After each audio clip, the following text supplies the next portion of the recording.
What's good, everybody? The episode is up a little bit early for us, which is not normal, but it's up and let's get ready to get it.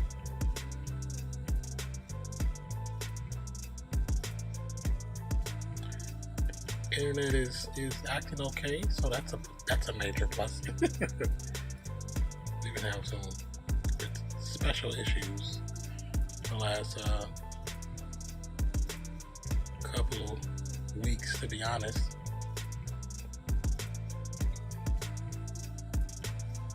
Okay, perfect. It's muted like I want it.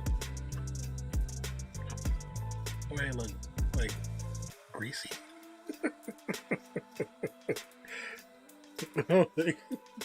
Look at the camera like, wow, my forehead looks shiny. Thank you, Oreo, for the alert. Appreciate you.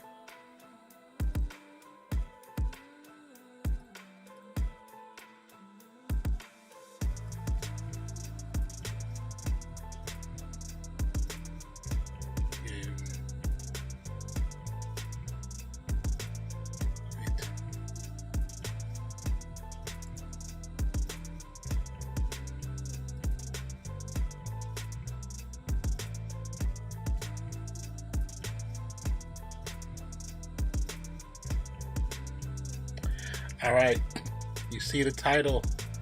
What if the Watcher broke his oath? We're gonna just get right into it. Really, I'm just gonna be out the job. There's no reason to even really wait. What's up, Ak? Techno Fizz, how you doing? Welcome back. Welcome back. Welcome back.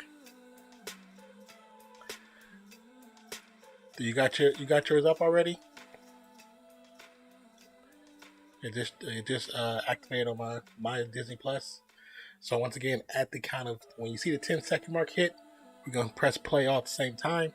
So I'll make sure everybody got their stuff up. This episode also 30 minutes. It's about 31, 32 minutes. The total is showing 35:18, so it's probably about 3 minutes of credits.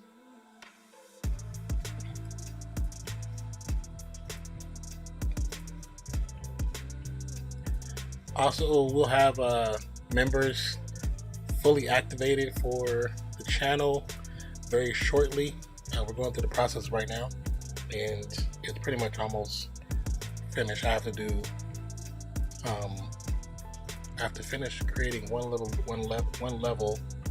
and then I have to do a video, so like an intro, a welcome video for people who want to become a part of it. Okay.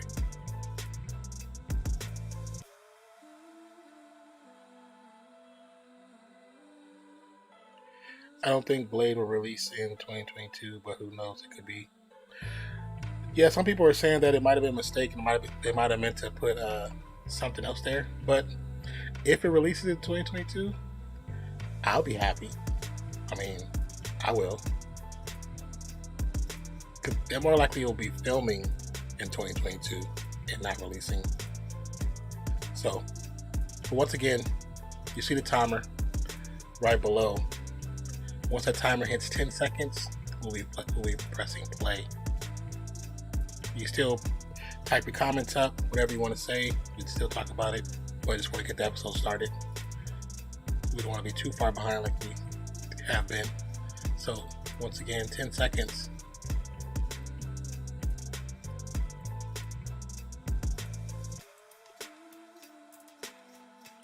And start.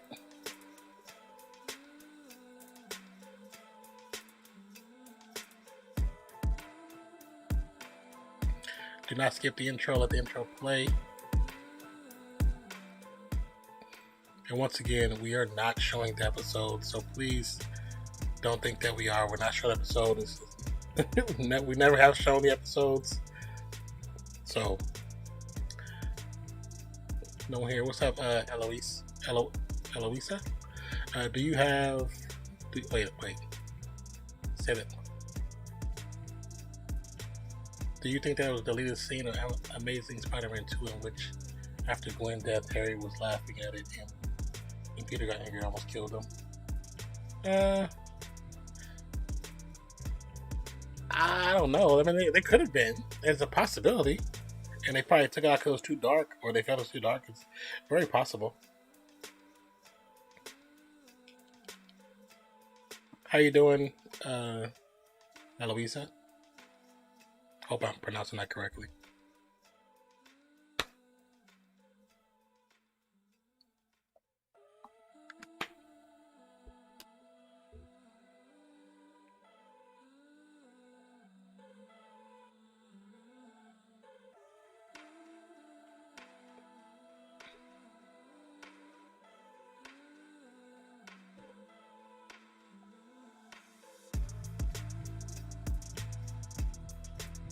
What if? What will happen if Tom Holland, Spider-Man, said, "I had a father whose name was Bill Parker"? I mean, nothing really. It'd just be part of the series.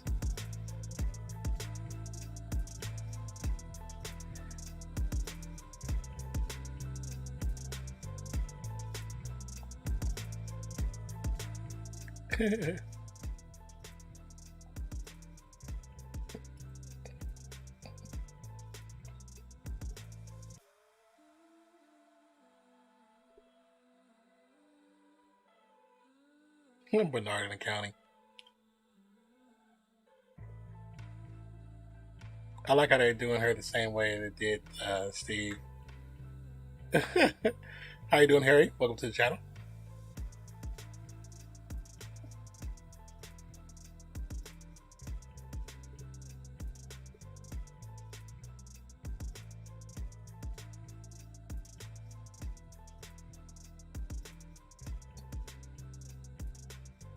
So they gave her his intro.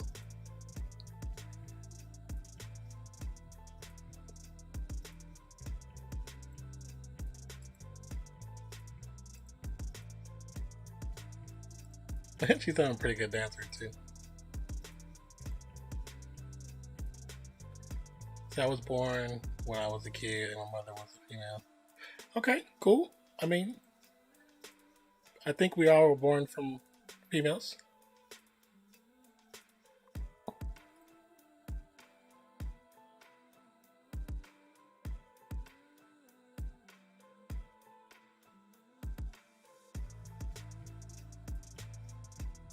He just came in the middle and just snatched her up.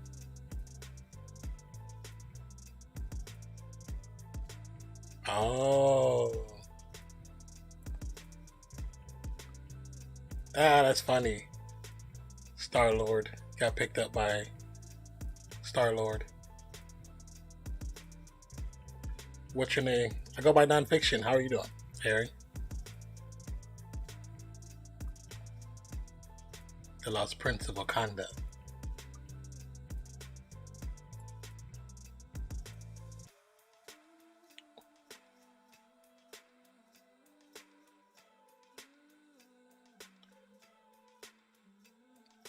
A suit of armor around the world.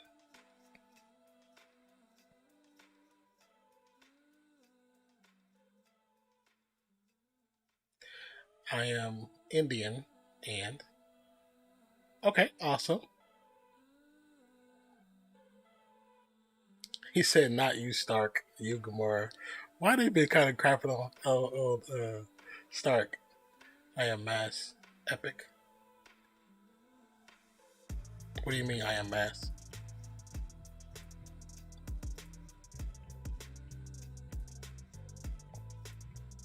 Oh, you chose Killmonger too, huh?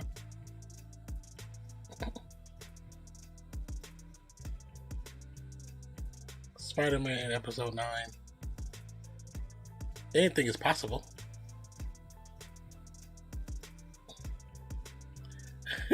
Thor, he said, "Shower and do my hair."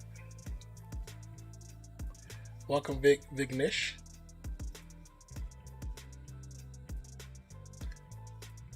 Hey, Mass, means I am fine. Oh, okay. Well, I don't speak Hindi, so I definitely wouldn't have known that.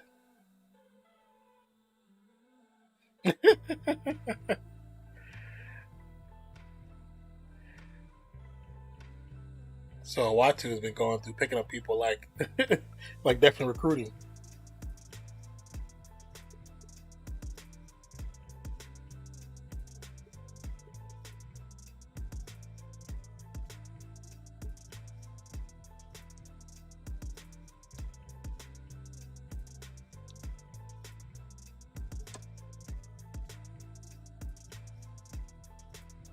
What's up, Herb? How you doing? He said, come on, get that new trick, man.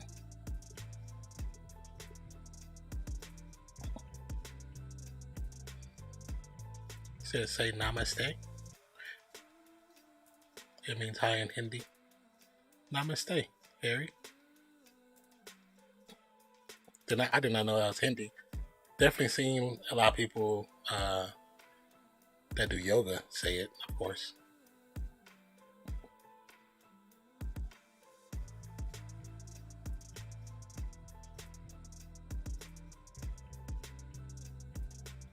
To save all the universes.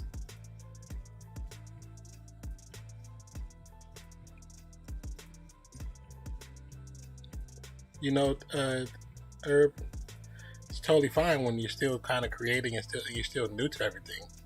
It's fine that it's 4. You don't think I know that? There's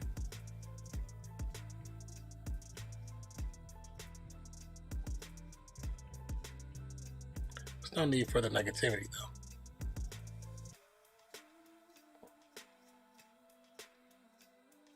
I wonder if they're going to allow them to stop Ultron, or they're going to carry it over for the actual MCU.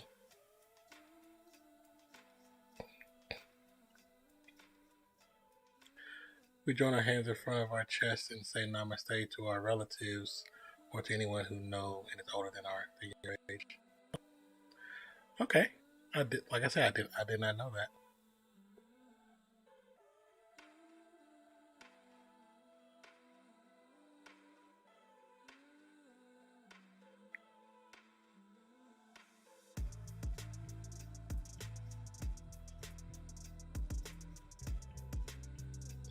Videos growing. Yeah, it is. Some days we have a decent amount. Some days we have 2 or 3 people, but it's okay. Got to start somewhere.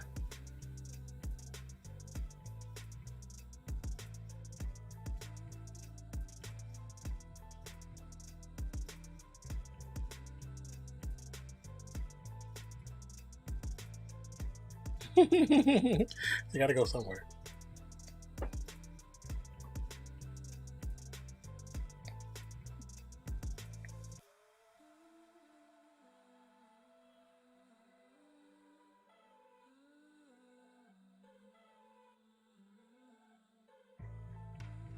Slow down a little bit.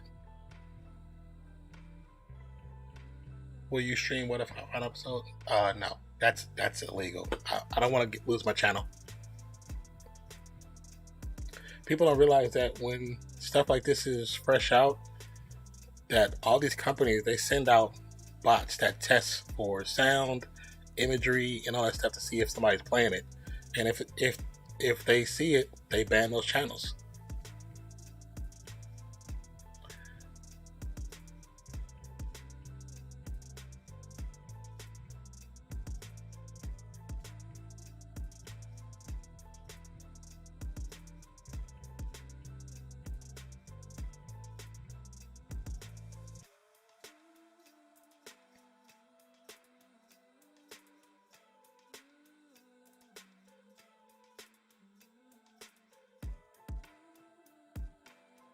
I mean, it definitely show that Killmonger is very inquisitive and very smart. But I'm hoping that him being inquisitive is not going to be a negative. Mento, thank you for the raid / host. What's up, Mr. Blunt? How's everybody doing?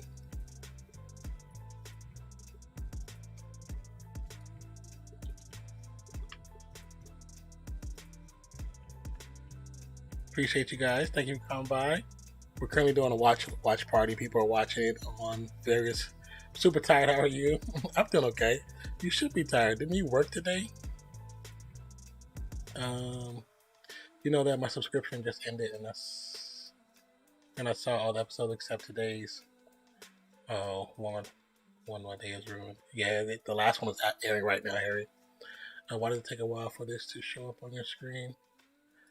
Probably because going through multiple channels. What's up, 40? They said ejecting toilet seats with the mental raid.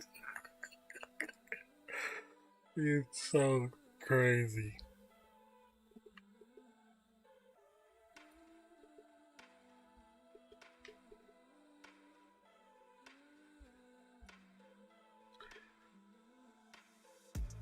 Once again, thanks everybody. What's up, Cookie?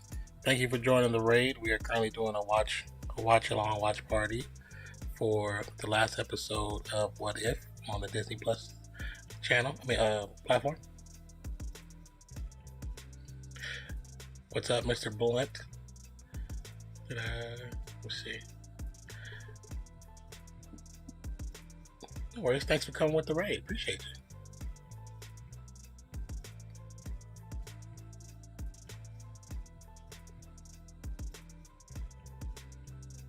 I really got Ultron Super OP. Hey, what's up? Thank you for the follow, Mr. Blunt. Appreciate you.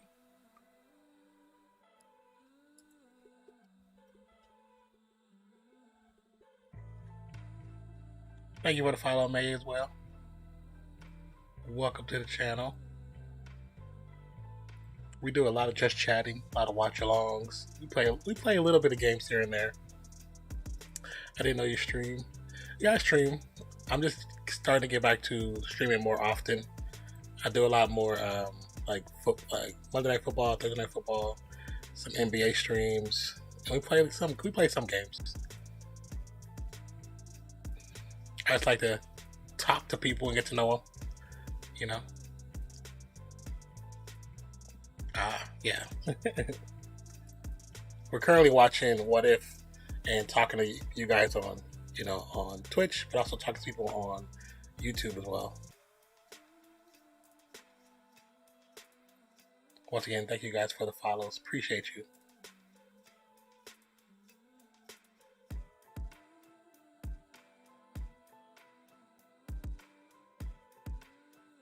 But as far as games, we play Overwatch, a little bit of Apex, some Fortnite.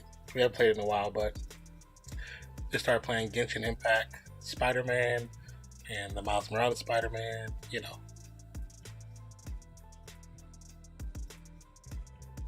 Oh, wow.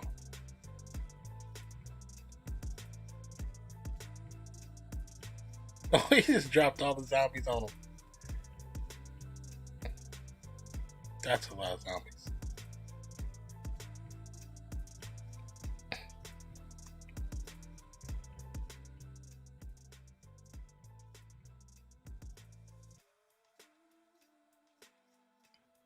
But once again, thank you, Minto, for the raid. Hope you get you some big sleep, some big rest. Take care of yourself. Oh, wow.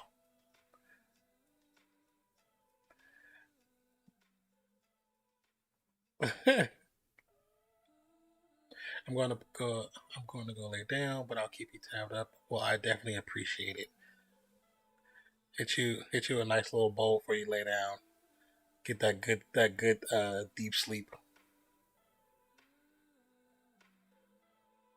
Good night. Appreciate you. What's up, 40? Just seeing the new Santana post. Is it a really good one?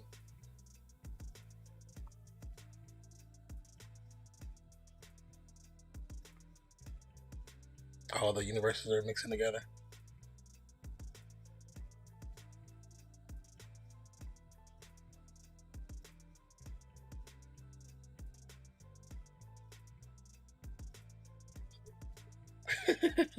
The eyeballs? You gotta send it to me.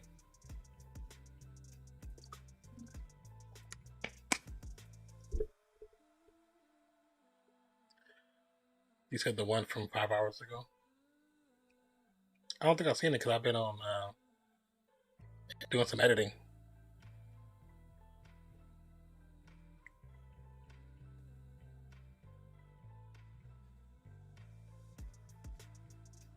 I like the little hedge of protection he got around everybody. Did I really? It must have been in passing then. What's the time over there? Over here is 12:51. Currently, Harry, it is 2:21 in the morning. 2:21 a.m.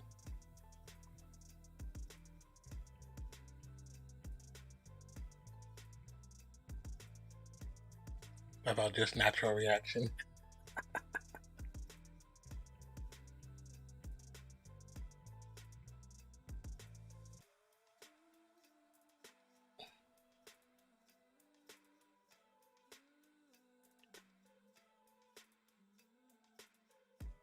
They cracking him in the head with the shield. That's hella funny. Wow. That was a dirty play.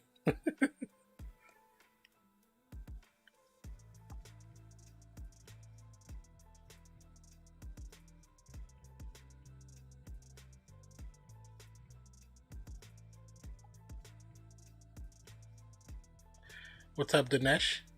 Welcome to the channel.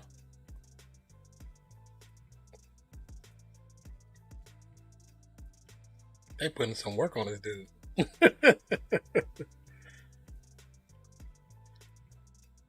You don't know what, Herb?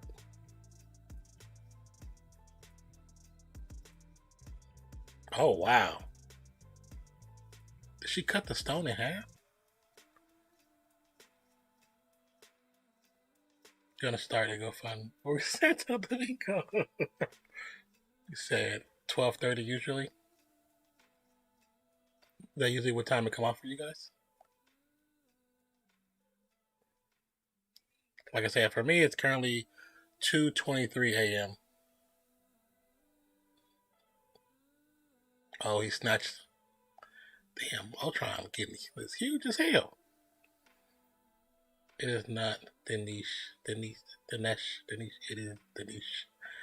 You just said the same thing to me. I have to write it phonetically so I can say it correctly. Or Dinesh. Oh, wow.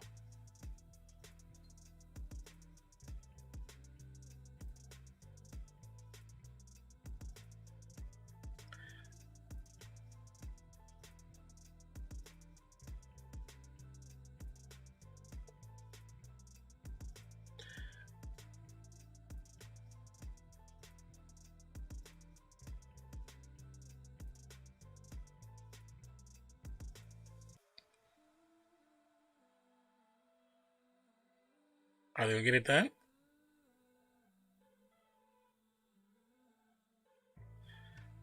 Can't be. It seemed like that was too easy.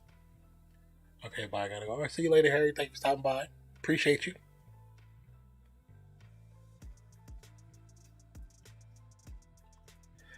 That felt too easy. It can't be over.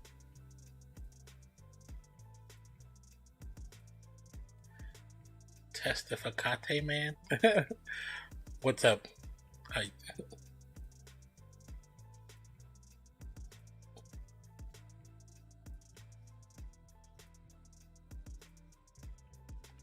Oh yeah, the crusher was set to destroy different stones. The whole now that's the problem. Now they're talking about separate stones, separate universe, but yet he's been using them through all the universes. He's not supposed to be able to do that because Loki said so. The description is just gonna say Santa Barbara shop with no good for me thumbnail picture. People are not gonna give you what they know what it's for.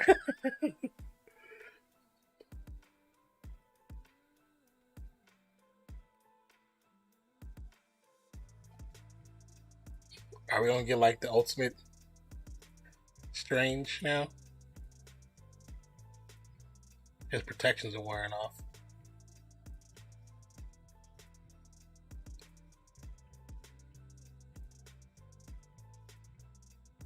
Captain Carter, she saved her. The account created 5 hours ago type ish. That's too funny.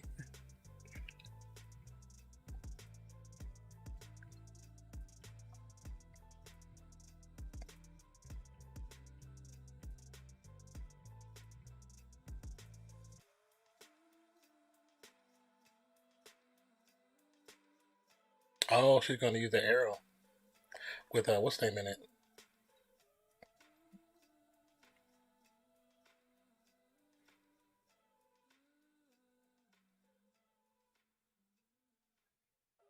Captain Carter. I'm so glad we're actually gonna get her in live action because the first season of Carter was actually really good, and I think it was only one season. It was actually really good.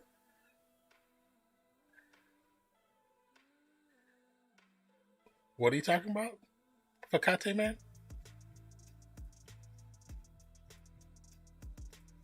Agent Carter was really good actually. This film watching was amazing. The action so far is pretty good. I am 21 minutes in.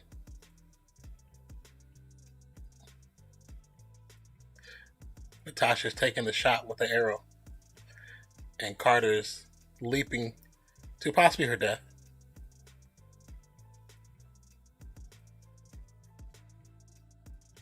This is a cool episode, though. It's a cool episode. I will give you that, Timote. So why is it hard to annoy this guy? It takes a lot to annoy me, man. Oh, wow.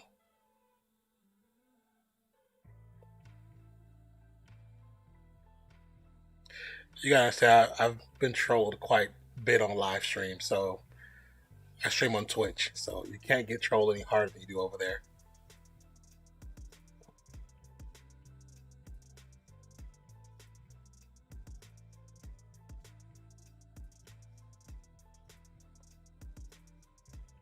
Oh, yeah.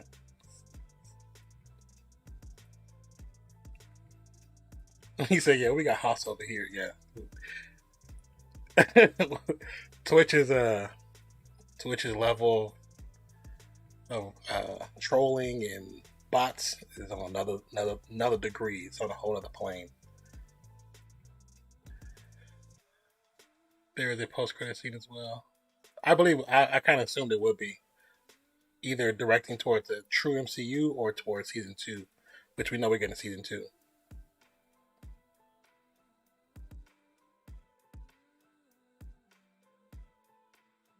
Did he fry? Oh, he actually fried him.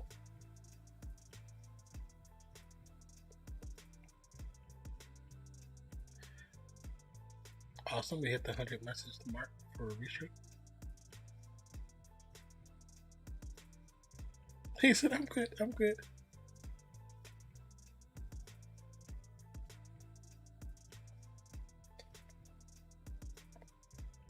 I didn't think he'd be able to overtake him because of.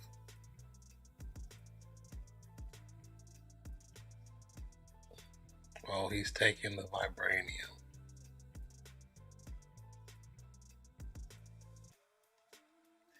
When does season 2 come out? That's a good question.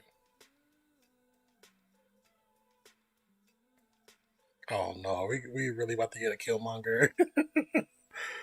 Oh no. That's what we don't need.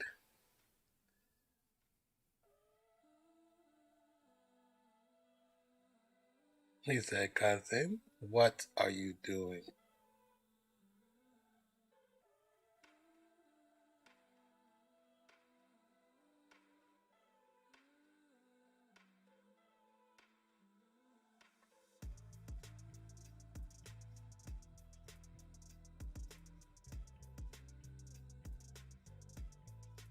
Okay, is Killmonger actually on some legit stuff, or is he really about to just swindle everybody?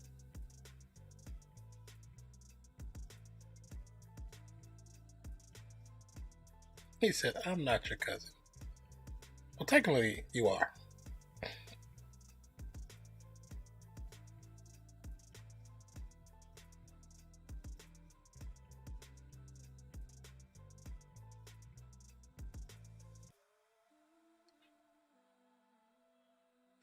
Zoloft, so Zolof's still alive inside the. We get the Zoloft with the. Okay, I like that. So, are you going to do a breakdown of the season 1 afterwards? If people want to talk about it, we can talk about it. But an actual breakdown, it's so much that happened. But like, we can definitely talk about it if you guys want to. More than likely, I'm probably going to do some reactions to like New Rock Stars, or Everything Always, or 3M. That's gonna give a more detailed breakdown. So, are you going to the way he ignores it? Ignore what? Oh, because you said this is my first time trying to troll you. Yeah, you gotta do better. That's if this is your A game, you're failing.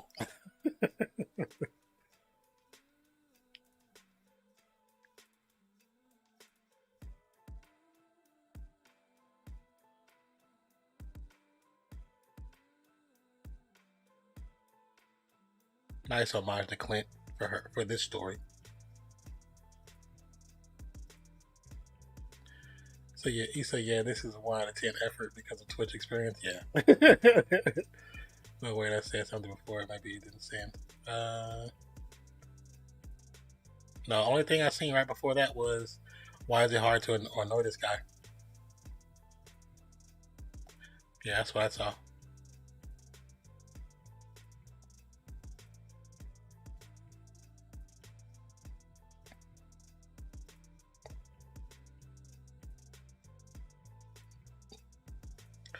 Okay. See, looking over here, I missed what the last part said.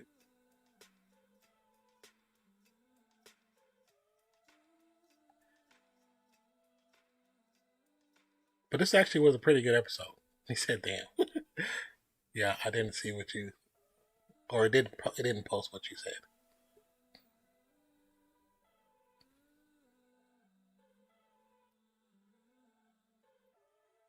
I'm so glad he decided to do.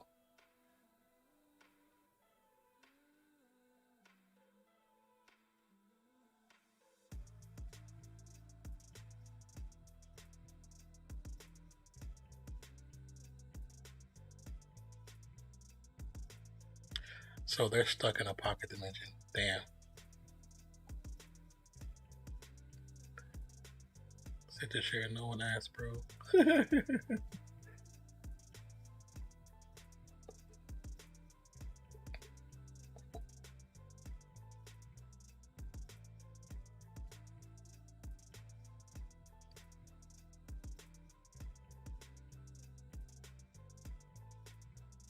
Okay. Okay.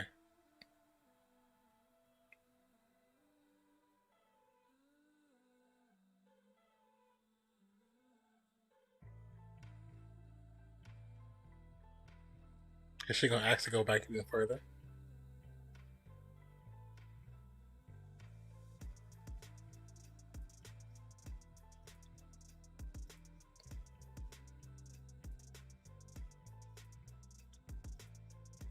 Said Bully McGuire should be in What If. Oh, definitely not. I hate that meme. Said, is this some Audible podcast of a new episode of What If? Because your reaction is that a bit lackluster. It's not really a reaction, it's a watch along, watch party. If you're not sure what watch parties are, you should probably look around. Plenty of people are doing them. I love how it's like, it's always people that come and want to try and troll. It's like, just stop.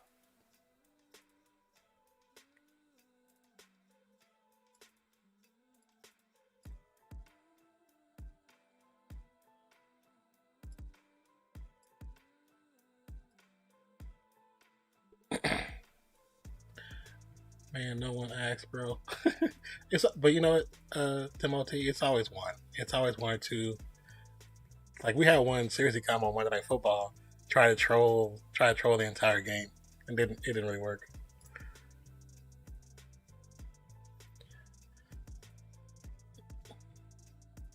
Like every time I do a live, it's always like one person. It's always one or two thumbs down because I didn't show them the video, I didn't show them the game. It's like you do it and you do it, you show it. I don't want to lose my channel. I like having my channel.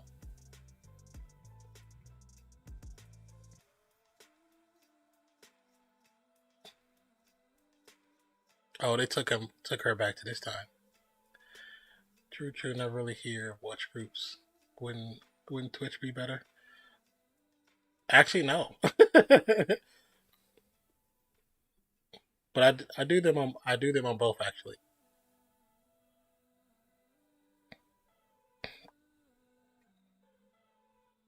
So you're not mine, Natasha.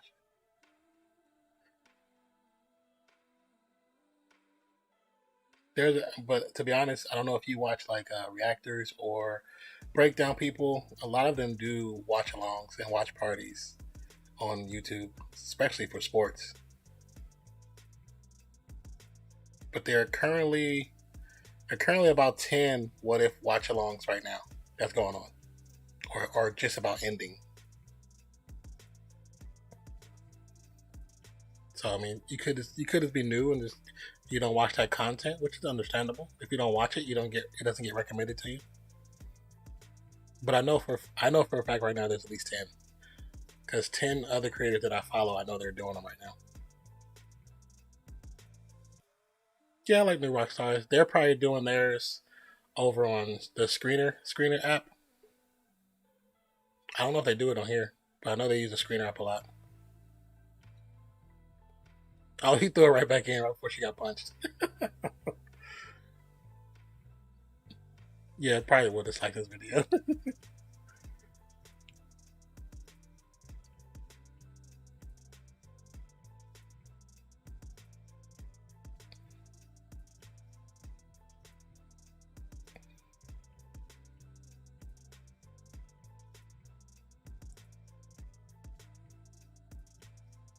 So what is here? What's in this?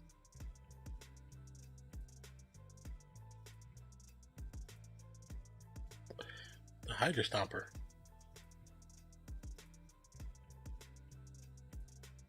Oh wow, okay. That's why he sent her back.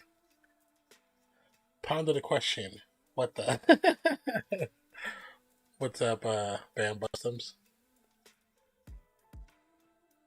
That was actually pretty cool.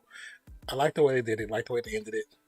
Kind of give mostly everybody their happy ending. You know, the traditional Marvel way.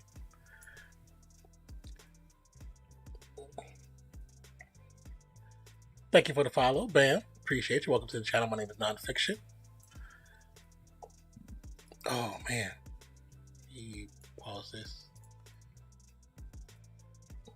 So, has everybody actually finished theirs? And if they have, what are your thoughts? What do you think about it? Did you like it? Did you not like it? Did you wish it was something else?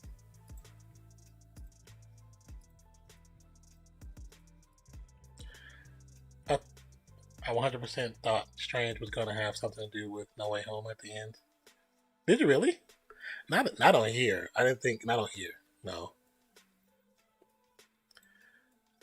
I mean, I know like I would have thought it would have been something, you know, relating Captain Carter to Doctor Strange more than that, because we know that that character is actually coming into the MCU, or even like a Loki appearance. And maybe I mean like the Loki from the TV series. That would have been cool and different, and not the Frost Giant Loki. You said you loved it. Yeah, I thought it was pretty good. That was pretty good. What was everyone's favorite episode? Did you have a favorite episode from this season? I will keep up the good work, man. I'm still yet to watch it. Okay, yeah. Well, how you come in? You still haven't watched it? Have you not watched this episode? You haven't watched the entire season. Because if you haven't watched the season, then you're missing. You're behind, brother. I know the Hawkeye series starts towards the end of November, so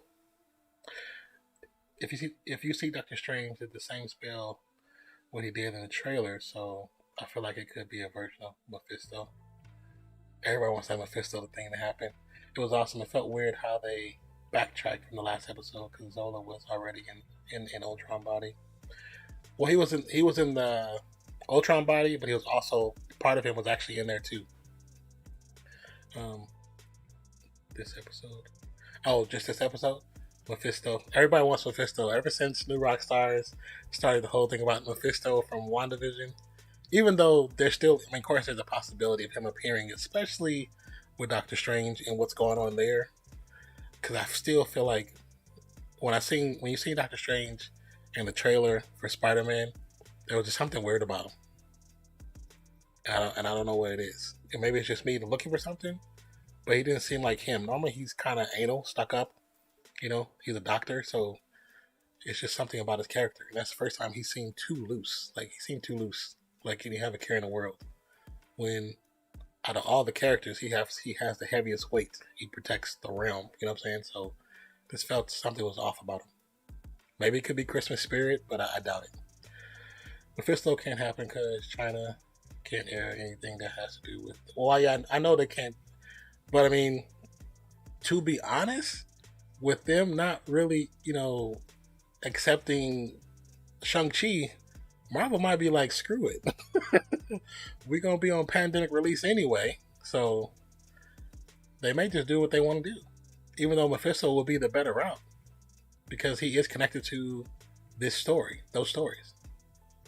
I feel like Mephisto can be with Agatha, like a lover because he wanted it. She couldn't stop talking about the name. It's very, I mean, of course, that's been an idea from WandaVision, and it blew up and became big because of, you know what I'm saying? Because of new rock stars, Eric Voss. So Eric made that a thing, but there's been nods, and if you guys don't realize, like, the one thing Disney has actually gotten good at is trolling us as fans and supporters.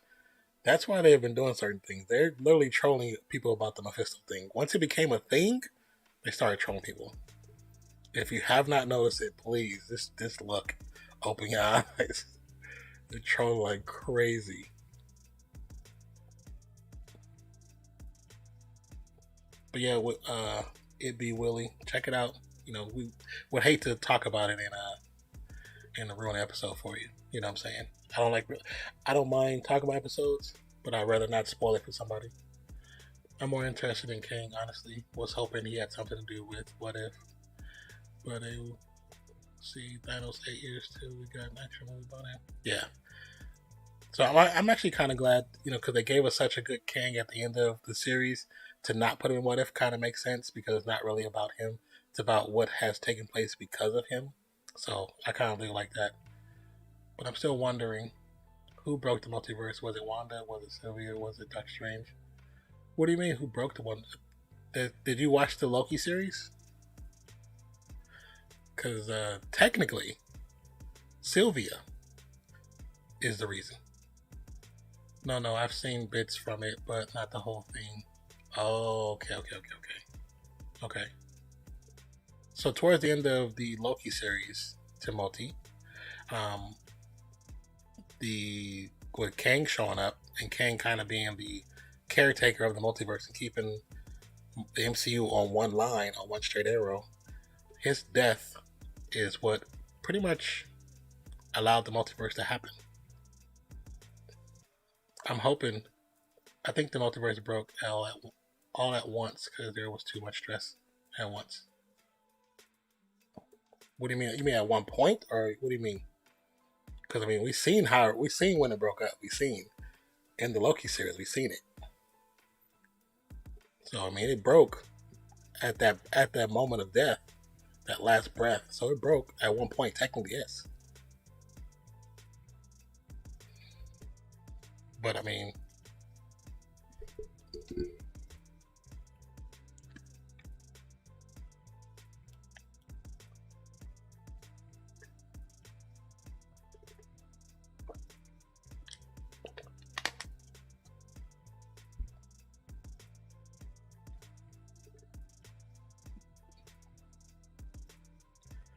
we for people who have been like really staying in tune with everything, the moment was when Sylvie stabbed him. Sylvie helped, but I think other events happened at the same time, like the Wanda scene and whatnot, to cause too much. I think Wanda's. I don't know if it was taking place at the same time. I don't know if it was. I feel like they made the Watcher week in episode 8. Well, not really, because they just made the stuff. You gotta also remember, this is Ultron at his ultimate, at his best. It's not the Ultron that we had that was incomplete. This is the kind of like the Ultron from the comic book, where he had his full body. You know what I'm saying? He had everything that he was trying to achieve in the movie. So because of that, he's much stronger. And then he's more intelligent. And then once he got the stones, he became like, don't want to say a god, but he had that ability. And with somebody with that type of processor in their brain to be as fast and as intelligent as he is, he's the ultimate. So I wouldn't say they made the Watcher weaker. I mean, when you have the ultimate weapon, this makes others look weaker.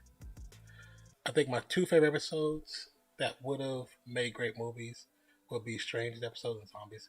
Well, so I have a video that's a reaction video to somebody, but they're zombies. Marvel Zombies is coming to the MCU. Just it's coming to the MCU. But that was actually a really good episode. I really enjoyed that. And Strange's episodes was really good. But it was weird because didn't you remember in the TVA all those Infinity Stones? Yes, but if you remember in the TVA too, how they explain the stones. Once the stones technically leave their verse, their universe, their multiverse, their timeline, they're no longer usable. That's what made people kind of upset about episode 8, because once he left his timeline, technically, he was still able to use them and he was still strong. He was literally punching Uatu through planets. He was punching them through multiverses. So that's kind of an issue. But it's a comic book. The way it looked like a true comic book. So we as supporters, fans, we let something slip just for the purpose of entertainment. I don't know. I just watched the new Rockstars to keep updated. Oh, okay. Well, that makes sense because for New Rockstars has some of the most detailed breakdowns. 3M also. There's a lot others that aren't as detailed as those two. I think those two are probably the most. But also you have, was it Comics Unleashed? I think they're called Comics Unleashed. And they have, if you want to know more information about characters and comic stories, you have to follow them. Like, they have some of the best videos, and then some of them are long, some are short, but they give you the full breakdown of storylines. And a lot of times it's based around MCU stuff, so you can understand where they're getting their information from. So they basically tell you the comic blueprint, and then you can see how the movies kind of equate to it. But it's actually really good breakdowns. I think it's called Comics Unleashed. I'd have to look and see. I have so many subscriptions that it'd be hard just to find them. It's insane how much power he had and how much Thanos had as well.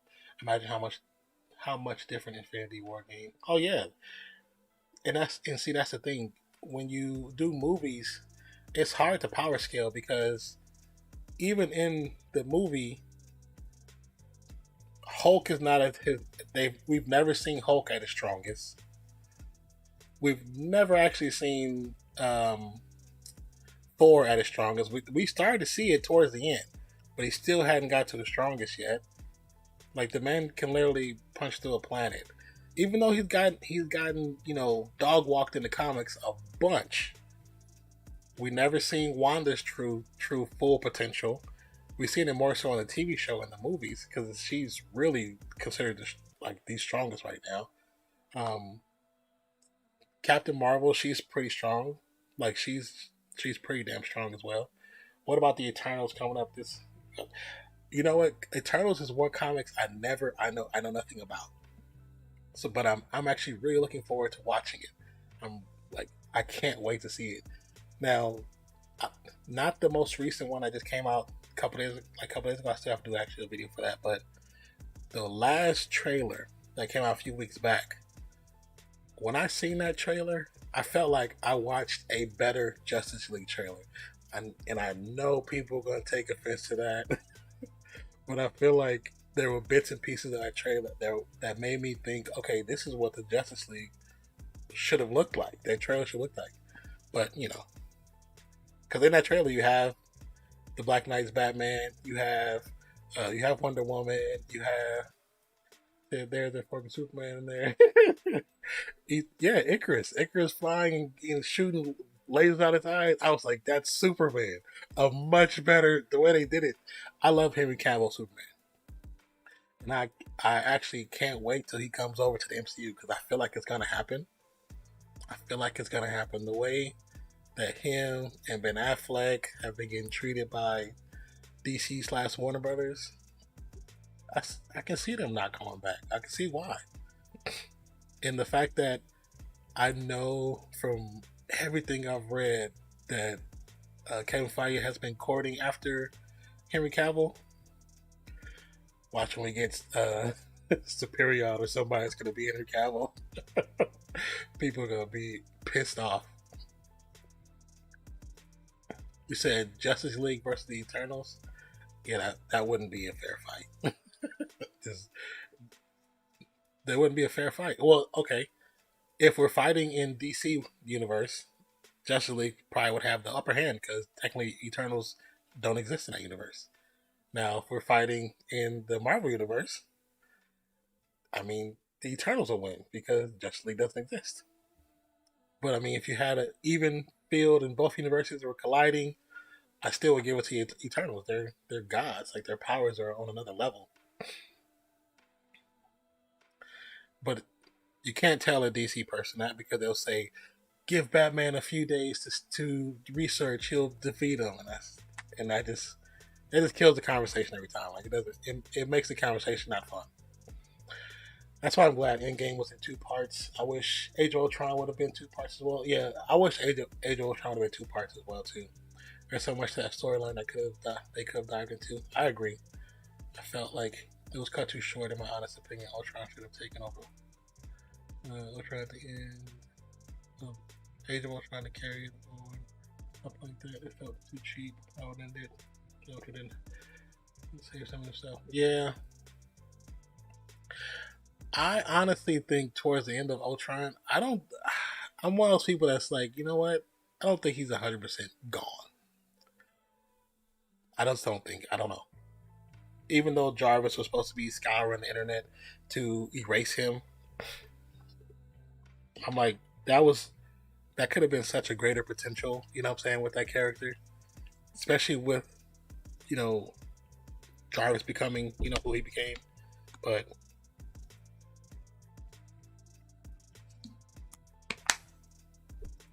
if it had been a two-part, that'd have been dope actually.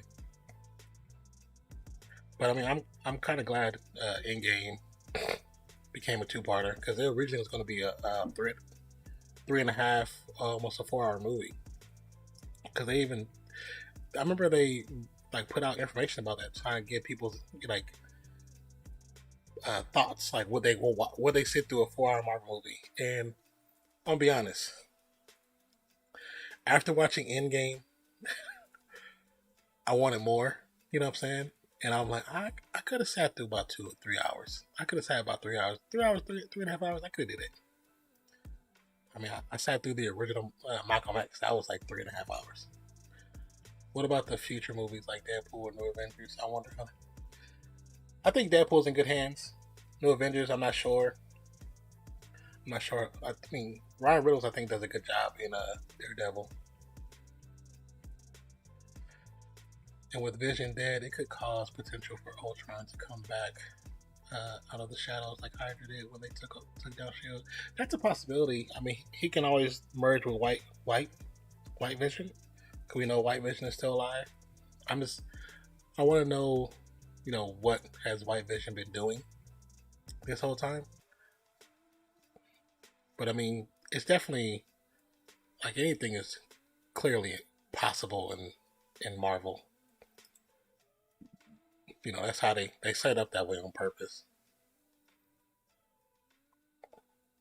Okay, so people that if you watch videos like New Rock Stars, Cosmic Wonder, everything because they're all popping up now. Everything always. Um, that's music.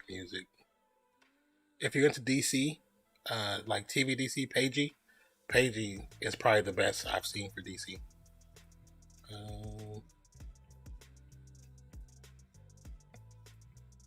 Pagey is dope though. I like Pagey. When I used to really watch the DC CW shows, Pagey was the one to go to. He had all the information.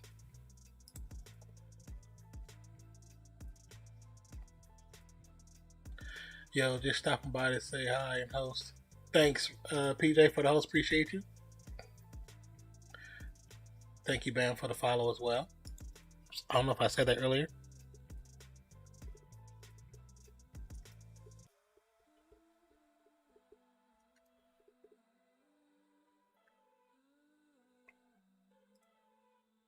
Okay. So I feel like we all know Kang is going to be the next big villain. I mean, there's still rumors about Mephisto, but you never know. Yeah, Kang will be the next villain, but there's always going to be somebody else in the shadows. You know, because I mean, the ultimate lead up is probably, which is not for 5 years easy, 6 years easy. It's like Galactus. I mean, but it's who knows who else, because there's so much potential for other villains, especially now that they got so much back. Galactus, real PJ.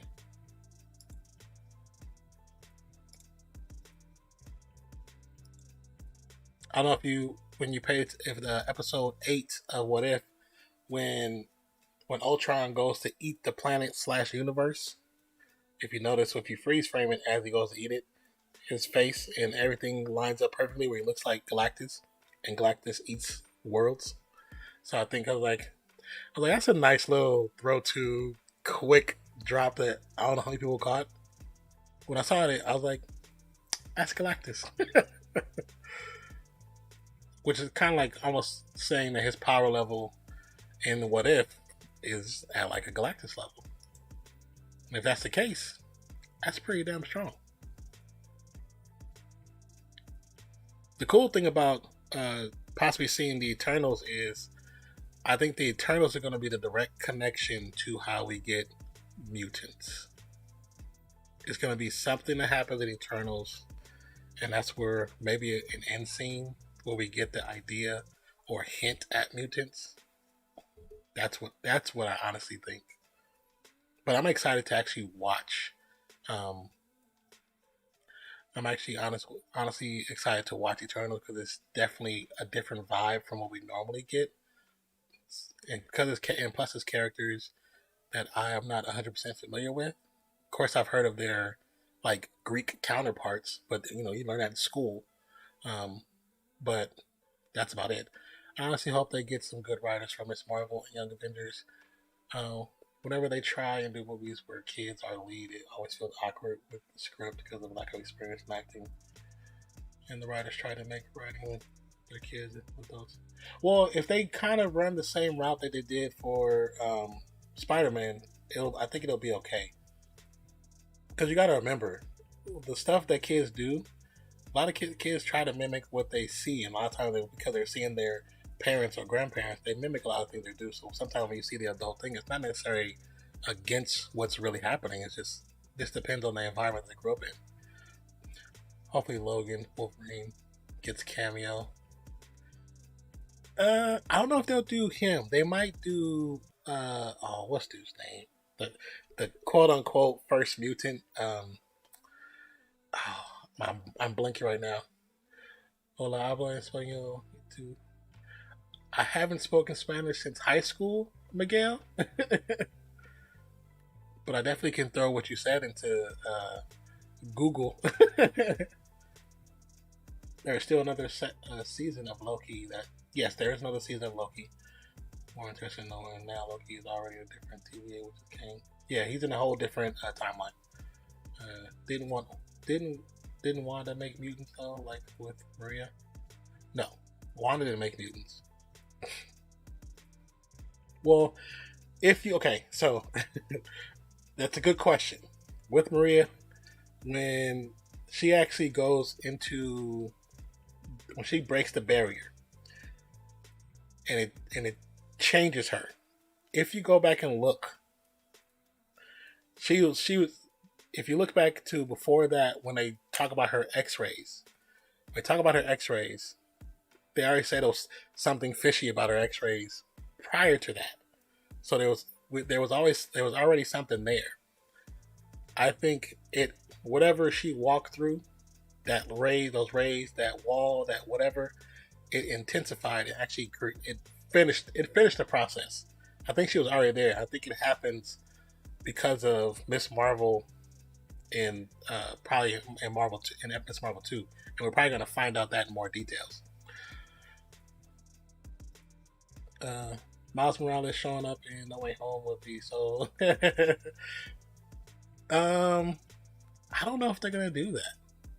As much as I would love to see Miles Morales in live action, I don't know if they're gonna do that, especially right now because Sony still has the cartoon version, the part two coming out. So I don't know if they're gonna do that. And since technically they still own the property, I don't know if they will. Was Apocalypse I think you're right. I think it was Apocalypse. I think Apocalypse because so Apocalypse is a character who actually goes back in time.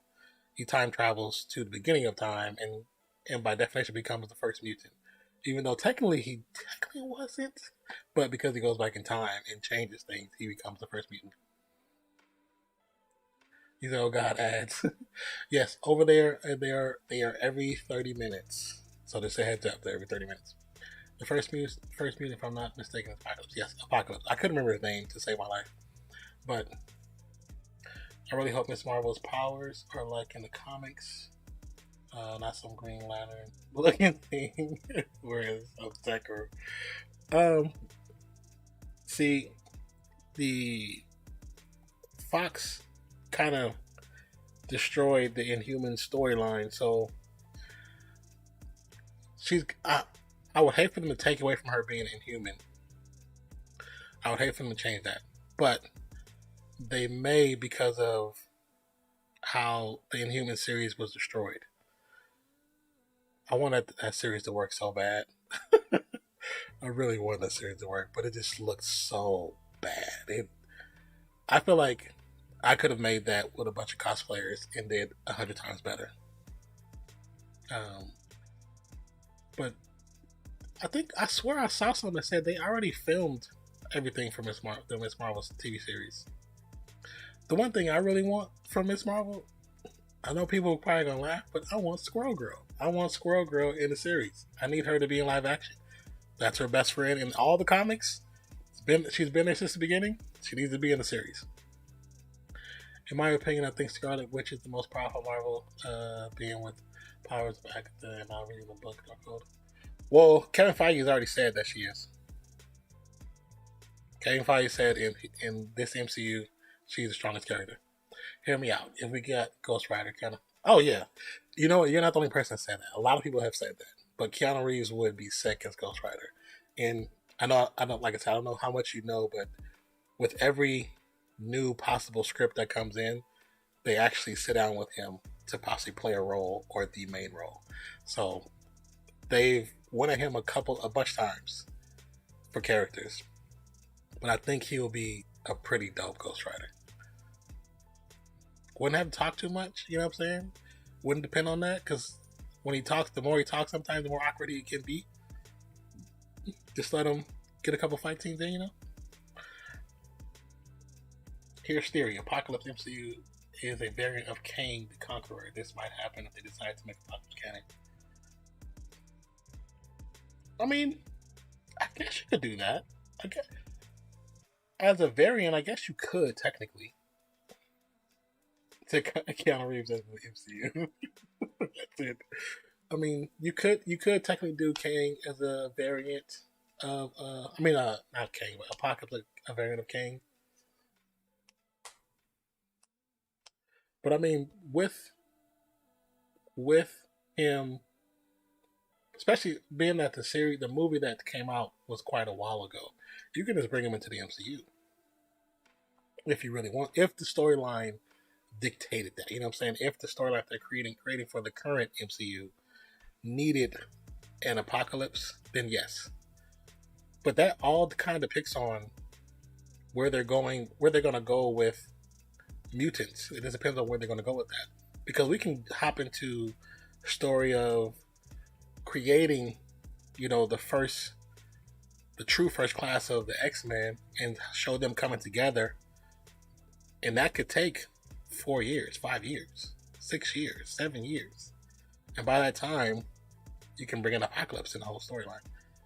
I wonder if Miles Morales movie, who would be that one. There's so many actors and actresses out there. I have no idea, bro. It depends on how old would he be. What are they bringing him in like pre in a Spider-Man movie? Because there's been rumors of a fourth Spider-Man movie after this. So will they bring him for another movie just to get an early introduction or early introduction into this Spider-Man, where you just see him as a person, not as the Spider-Man Miles Morales and then bring him into a later storyline. So it just depends. I honestly can't wait for Moon Knight. I wish I knew more about him, but the character seems cool AF, especially with the ties. With the ties to Egypt, it's pretty cool. That is pretty cool. But he's also another character. My brother, when I was younger, used to read him, but I never read him. He never let me read those comics. But like I said, where's it at? There is. I need to find there. If I can find the right channel, I will let you guys know, because they're like the best channel to watch when it comes to that. Cause I think they also have one on Moon Knight too.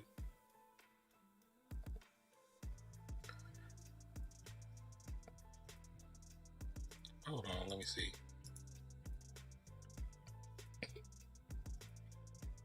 I think it's Comics Explained. Yes, Comics Explained. So if you search Comics Explained, they got great breakdowns of a lot of different characters. And I think they do have one for Moon Knight. They have their own Marvel What If series as well. I mean, it's really good. It's really, really good.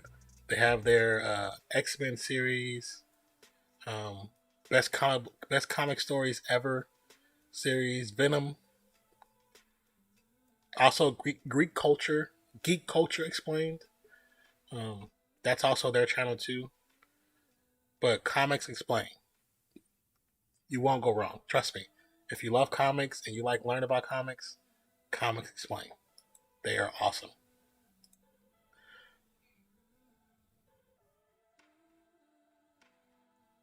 Hold on, what I missed? Do you think they're gonna have mutants on Earth, or they're just gonna turn on the multiverse to do it and pull like a CW? I think we're gonna eventually have more. We're gonna have them all in 616. I mean, there's possibility of crossover with other characters, which I mean that's no problem. But I think we're gonna have our main universe gonna have mutants. The powers Miles Morales has in him would be so amazing using. Yeah, they'll be really epic on big screen. I wonder, now that Disney has the license to X-Men characters, will we finally see a solo Gambit film? It's a possibility. It won't be Channing Tatum. Channing Tatum has already stepped away from the story, and he said he's not going to do it. But if they were to do it, it won't be for quite a while, because they're going to do the other ones, the bigger name characters first in there, you know. So I was trying to see if they have Comics Explained.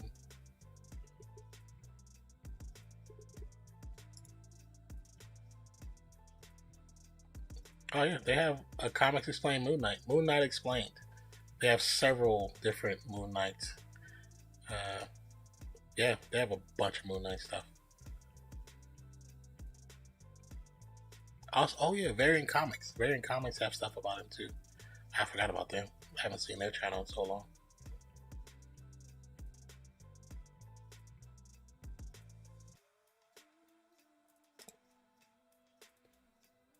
He said, "Wise about thank you." What do Wise about? Oh, he gave you a shout out for the level up. Got you. All right, I'm gonna get some sleep. Kind of getting tired. Have a great day. You have a great day as well. Thank you for stopping by. I truly appreciate you. Welcome to and welcome to the channel, man, for sure. But yeah, Comics Explained. Let me see. I don't even mind. I'll link the old video so you can actually see it.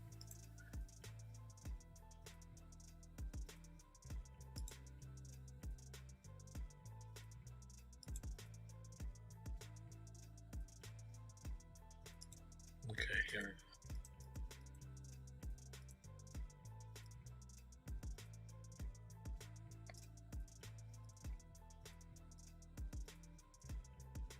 That's the link right there for Comics Explained. I wonder how they're gonna do Captain Carter in MCU. Like, are they gonna make Haley bulk up or CGI her? I don't know. See you later, PJ. They, I mean, they. She's probably already. Who knows? She's probably working out. I haven't seen her anywhere, so. Um, but as far as like making her bigger, I don't know. It's probably going to definitely be some CGI to it because there was some CGI at the cap in the beginning until he, until he got like really into the body. Can you do a breakdown last episode of Loki around when they meet King, King Major, so on? I mean, there. What part would you like to really know? Because Kang, once Kang started talking about what his role was in keeping the timeline together, Loki realized that killing him would be a mistake. Sophie, because of her being displaced for no reason, just because she was a female Loki, was angry no matter what. And I kind of didn't like the fact that they made her just be this angry woman, and because she didn't get her way. I didn't really like that personally. But they had to have a key to open that door. The door being the multiverse, and they used her as that key. They used her anger to get there, and that's really what they did with her.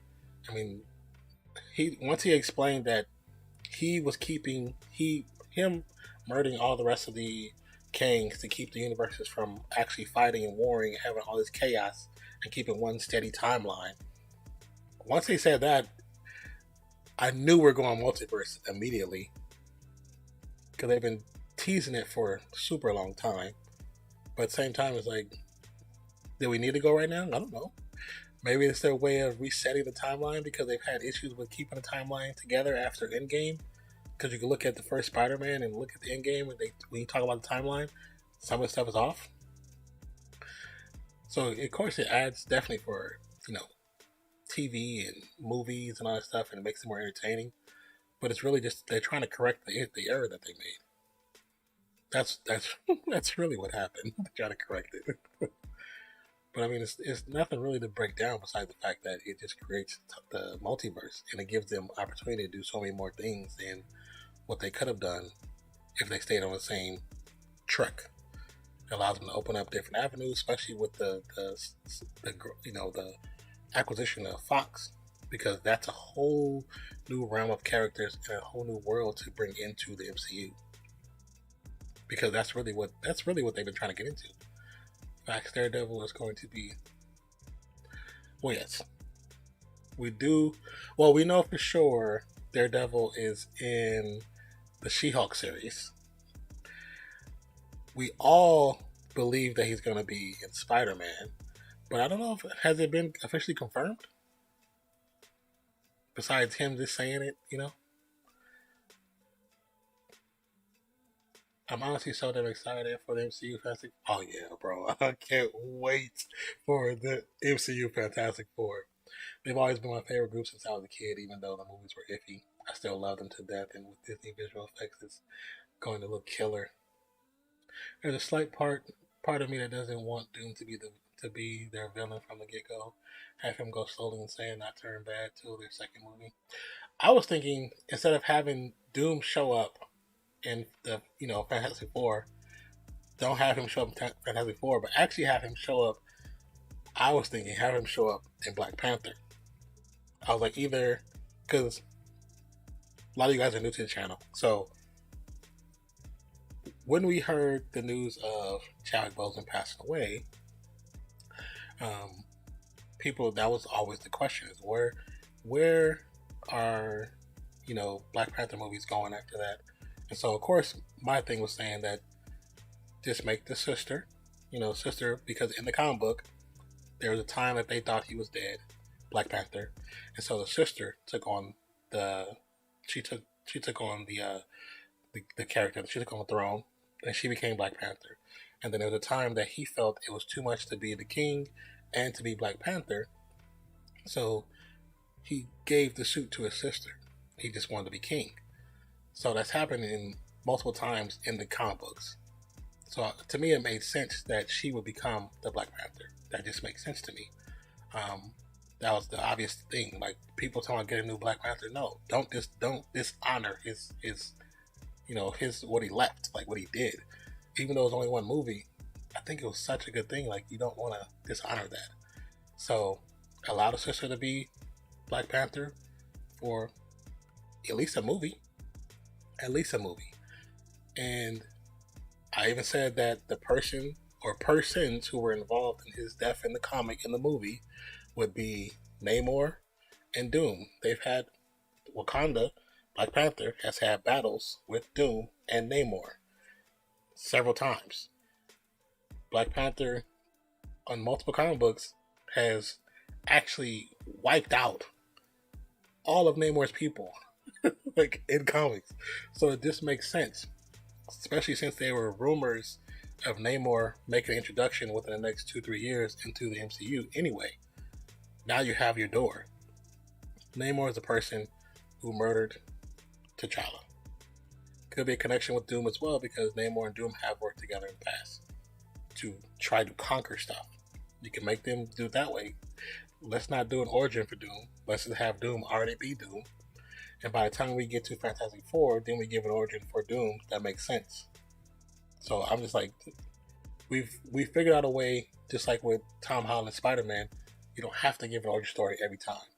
And it works out. You can kind of explain it through the story or through the movies throughout time, and it just makes sense. But him slowly going insane is cool. It's just, the unfortunate part is that's kind of what they did in the very first Fantastic Four. It just went by really quick. Once he, discovered that he had the powers, he had the scar, and he started noticing he can do things, he slowly went crazy. It doesn't seem like slowly because it's in one single movie, but that's exactly what they did. But to have him come into a story automatically as Doom, as the leader of his own country already, partnering with Namor, trying to take over Wakanda because he wants what Wakanda has, and Namor just wants to kill the Wakandans. It makes a formidable duo that in Black Panther gives them something that could be stronger than they are. In totally out of the left field, you can bring in another character to help Black Panther. Shuri Black Panther. In the comic books, Wakanda worships a god. And the god that they worship is actually Storm. Storm is a god in the comic books. She's an actual god. And so what you can do is have them not only worship her, but Shuri on a short trek trying to find Storm to see if she's actually alive or real. Then you can bring Storm into the MCU. Not as an X-Men, but as her own independent character that she can end up joining the X-Men later on down the line. I don't know, it's just something. It's just a thought. I think it would be dope to see Storm with Black Panther. Which is, I always thought was interesting because they did have T'Challa marry Storm, even though she's technically a god in the storyline. And yeah, I always thought that was interesting. He said that'd be sick. Honestly, I hope they actually try and go with that storyline for Doom and Storm. I'm just wondering how they're going to have him exit the MCU.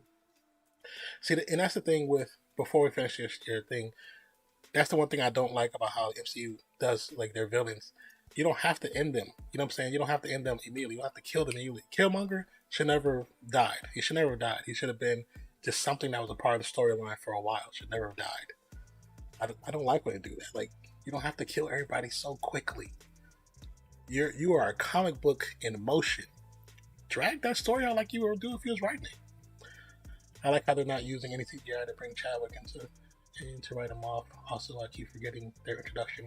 Yes, Ironheart is in Black Panther 2. Even though I wish she would have been in Armor Wars. She's gonna be in Black Panther 2, and I think it's probably gonna. I know she's gonna have Stark tech, but I wonder if she's gonna have Wakandan tech too, because if you've seen the pictures where Shuri actually where she got injured in real life while filming when they were in Chicago. So, Shuri and Okoye are actually looking for Riri. So Riri, I'm assuming it's because she has tech, and they know she has tech, and she's probably been using it to do some villain fighting or bad guy fighting, which is maybe stopping some bank robberies or something. But I know they're spying on her. That's what those shots are. They're spying on her. Now, what the main issue with that is, I have no idea. It's all just guesswork. But I know she's gonna have to have Stark Tech. So I know that she's gonna have to have that because she used their Stark Tech. But I'm assuming because they're there, she's gonna have Wakandan Tech too, and she might have put something together that kind of gets their attention. Do you think she's going to be a part of the Wakandan science outreach? That is a possibility too. That is definitely a possibility that they open up in the first movie. That's a very good possibility. I mean, that could be the total reason why they're there, and she ends up using the little bit of Stark Tech that she has, and then because Shuri now is Stark. Shuri giving suits and all that. That's what Wakanda is. So they're streaming late, but Shuri, they could be there to check on the students that they have in the program, which that's a good idea. I didn't even think about that. And of course, they probably meet up with her in the beginning of the movie, or beginning of that segment of scenes, and towards the end, before they're supposed to leave back to Wakanda, something happens, and it gets revealed that she has tech, and she's trying to be this person to stop because of what happened to her family in the past. Now she probably gets her Ironheart suit because of Shuri. That's a possibility. I would hope that she still has the majority of her stuff built herself. That's what makes her special, because brain power wise, she will be. I think if you take her from the comics and she's close to her comic book character, she's the smartest person in MCU. But you have her with Shuri, you have Spider-Man, like those brains together, this crazy. So okay, hear me out. Stark is mostly a villain that we accept because he cracks jokes. He's killed more people than some of the villains in MCU. Would I call him a villain though? I don't know. I don't know if I call him a villain. Maybe I would even go as far as the whole Venom anti-hero type thing, because he was a hero without really wanting to be one. You know what I'm saying? Yeah, I hope they don't pull a Tom Holland where the suit and tech is all given to him. Yeah, I think I'm hoping that she has her own tech made already, where she uses her own stuff. But now her getting an upgrade from Shuri, I'd be okay with that. I just want to see her, flex her brain, because she's a highly intelligent woman, and I want them to show that. You know what I'm saying? To the point where she impresses Shuri, because we know Shuri is super intelligent. I would honestly say currently MCU, before Riri appears, Shuri is the smartest. Her and Tom are very up there. Because even when I remember I was reading some books and reading some breakdown books of comics, even like with Civil War, like even when they approach Spider-Man in this actual Civil War comic book, it's because Reed Richards knows how smart Peter is. So that's why they would use his feedback, Reed Richards and Captain America, because of how intelligent he really is. I mean, he's a true nerd. But like I said, the idea for Black Panther 2, I think introducing you can introduce so many characters to bolster you instantly bolster the MCU multiverse by bringing in Namor and what I'm saying, and Doom, but also Storm too. That'd be fire. It'd be funny if it's all built by her, but it's not fully functional, but it gets the job done. And that's what I'm thinking. I'm thinking her having a full suit, or 99% full suit that she uses, but it's like it misfires. Like I know it's gonna make it funny, but it's okay. I'm okay with that because it'll be reminiscent of what will be real. I don't know if you've seen the second Pacific Rim. It's like that girl who, yes, like yeah, exactly. I know what you're talking about.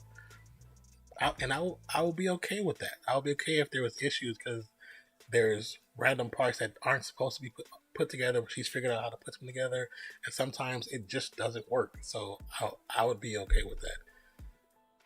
The one thing I do hate is that because RDJ is done with the MCU, and he's already said he doesn't really want to come back.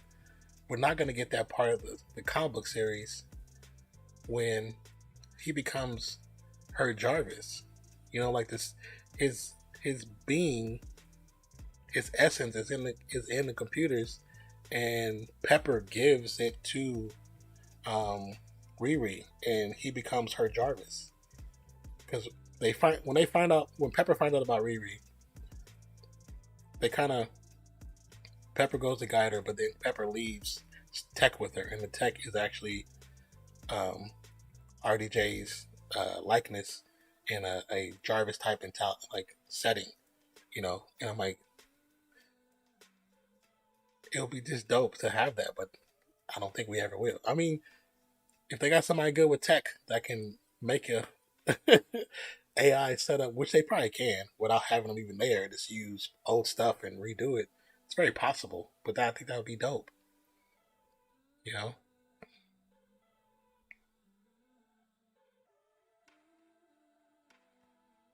but we'll see. We'll definitely see. Like I said, that whole misfiring and the unconventional stuff that they end up incorporating into her upgraded suit. It's gonna be so cool. Maybe Tony does have any hours. Yeah, and that's well, because if you think towards the end of Endgame, or at the end of Endgame, when the AI is talking to Pepper and the daughter about saying his goodbyes, knowing how he is so ahead of the game on what to have preset if something were ever to happen to him, I cannot believe that he wouldn't have an AI already set in all his tech. I'd be surprised. Like that's not Tony. You know what I'm saying? Tony would have that. A very sarcastic AI character that can pop up anywhere and everywhere, has access to everything.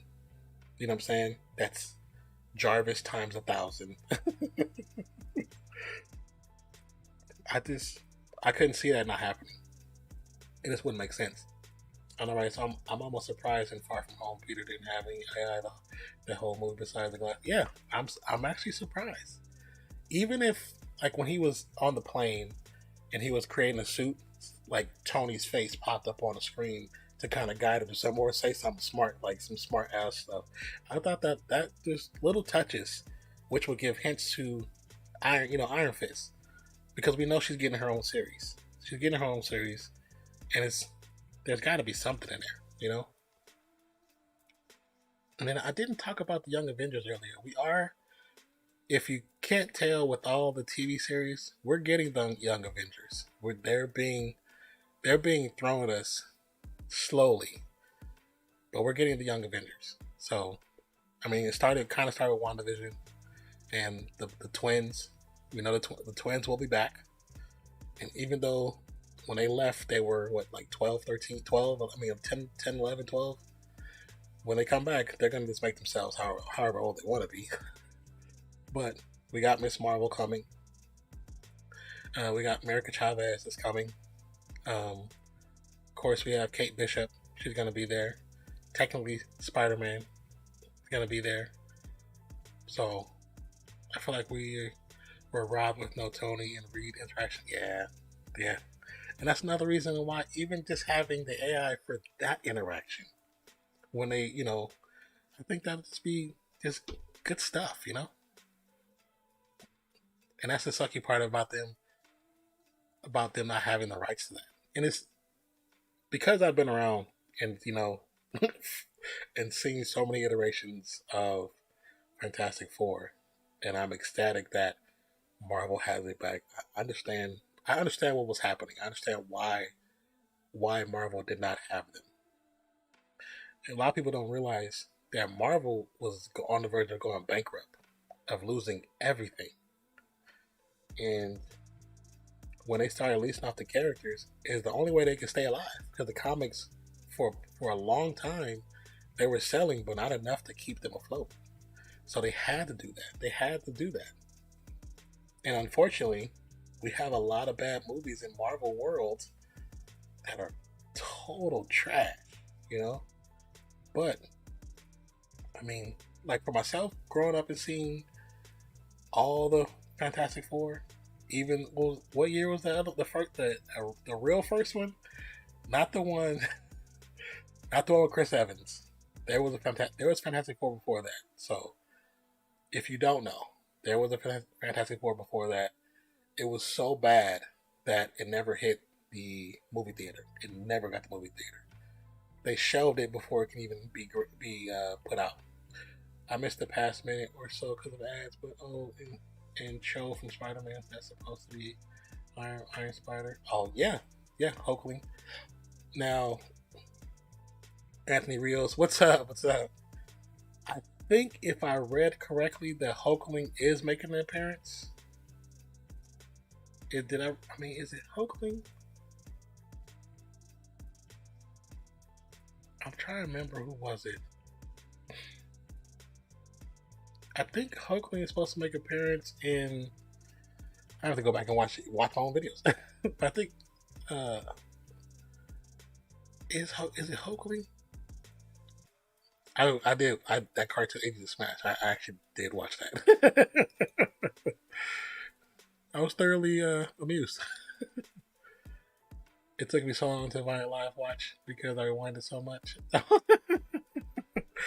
It's all good. Yeah, we finished it, but we just been talking about just different things, and it's been a great conversation. Even got a few trolls come through trying to troll us with Marvel stuff, but it was all in, they weren't trying to cause any harm.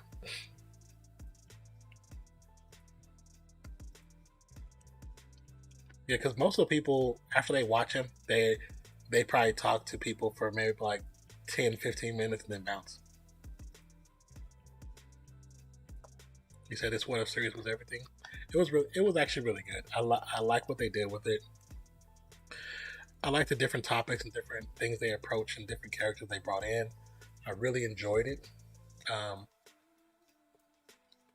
I know this series wasn't their highest rated series out of all of them, and this is not what everybody wanted to see. But I think the people who chose not to watch it are going to regret sometimes some parts of it, because when things happen in the IRL MCU, and it's going to be because of the What If MCU, people are going to be like, damn, I didn't see that. I missed all that. But I mean, I didn't mind at all. I thought it was really good. Do you think 616 Flash Thompson will get a symbiote at some point? I don't know. I don't know where they're really going with those extra characters, because he just doesn't. He doesn't seem like the Flash Thompson that we're used to. Even though they're all young, so I think it's kind of okay. But it kind of depends on where they go with this introduction of Venom into the MCU, which was weird, but it's a possibility. Do I think it still happen? No, I'm not 100% sure about that one. I'm not sold on that one. Just like the idea of Ned becoming a bad guy. Like, like Ned's supposed to become a bad guy. But do we see that? I don't know, man. Like, I don't see it. Like, Ned is supposed to become a bad guy eventually. Like, I don't know. I just can't see it. You said, yeah, they will cut this MCU. Oh, yeah, it also seems weird how with him they're pushing the plot with his parents being like the youngest, like Harry in the Raimi series, but it isn't the main character. Yeah, I mean,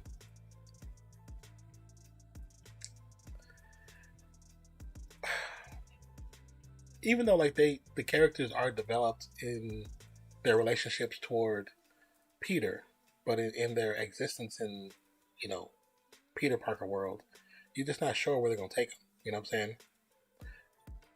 What's up, Harry? Now bye. I need to go again. Okay. Hello and goodbye. Just say hi. Well, thank you for coming back to say hi. I appreciate you.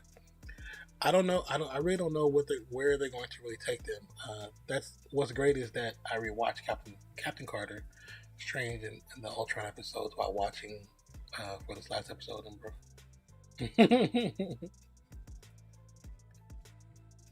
You can watch the series alone. There's things you catch. Oh yeah, it's always going to be little things you catch. That's that's a given, and they do that on purpose. You know what I'm saying? Because they know once you watch it, the excitement of actually watching it, you're gonna miss things here and there. And of course, I go back and watch some stuff because when I do the watch-alongs, I always miss something because I'm talking to people.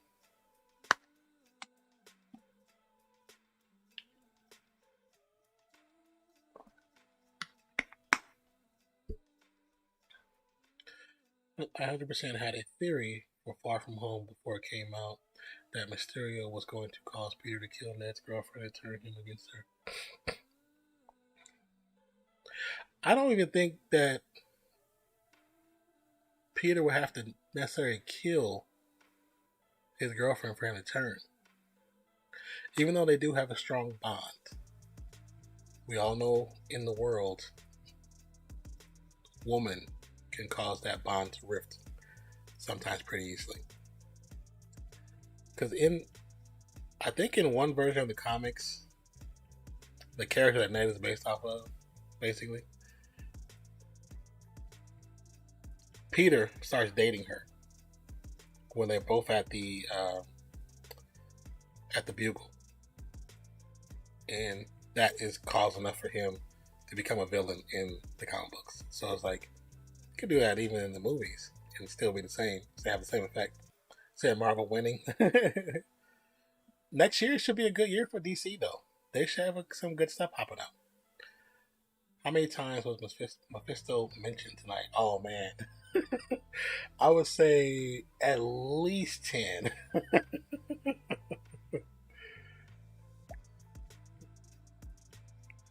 He said twice. It was more than twice, man. More than twice, trust me. It was definitely more than twice. I would say maybe honestly, maybe like 7 times. Maybe about 7 times.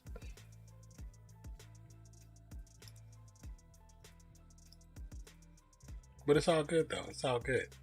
Because I mean that I just know that people watch New Rock Stars or watch clips from the rock stars because they really started that.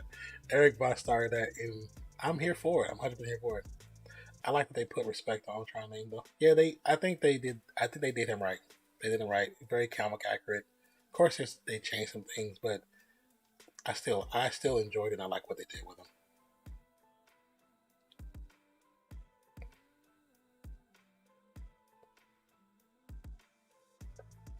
I'm still curious as to when Uatu grabbed Gamora. Why didn't they bring Iron Man? They got like if this is multiverse, doesn't mean that this Ultron is the same Ultron that we had. So why didn't they take him? Because I mean they've definitely made it a point to say that his death is a set point. It's not we're not changing that. They've definitely made it a point. They haven't technically done that for not technically. They haven't done that for Black Widow, as we can see. But we know that his death is a set point. It was supposed to happen, and it's not going to change. Black Widow has been in what 6 of the episodes, and there's even rumored that at the end of the movie, there's a director's cut where she whistles back to the sister because when Rogers returns the stone, they return her. So it's like, bring her back. I like Black Widow. Not gonna lie, there's a part of me that wishes with No Way Home we get him in the Mysterio. That's legit. Not just some smoke and mirrors guy where it's actual powers that can cause illusions. Yeah, I mean, you could get a Mysterio like that. Tony Stark being at that point Kirk different. Yeah, they definitely made the point that it's a set point.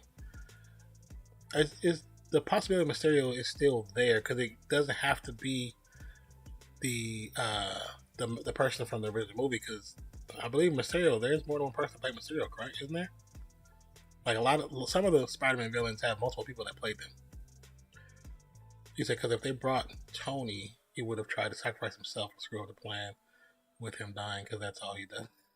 So he has died every single time he has appeared in one of except the last one.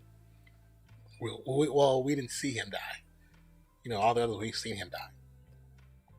I did like Tony as a zombie though. Tony the zombie was dope. So, but like I said, he's definitely a set point, a set point in the storyline. So that's not going to change.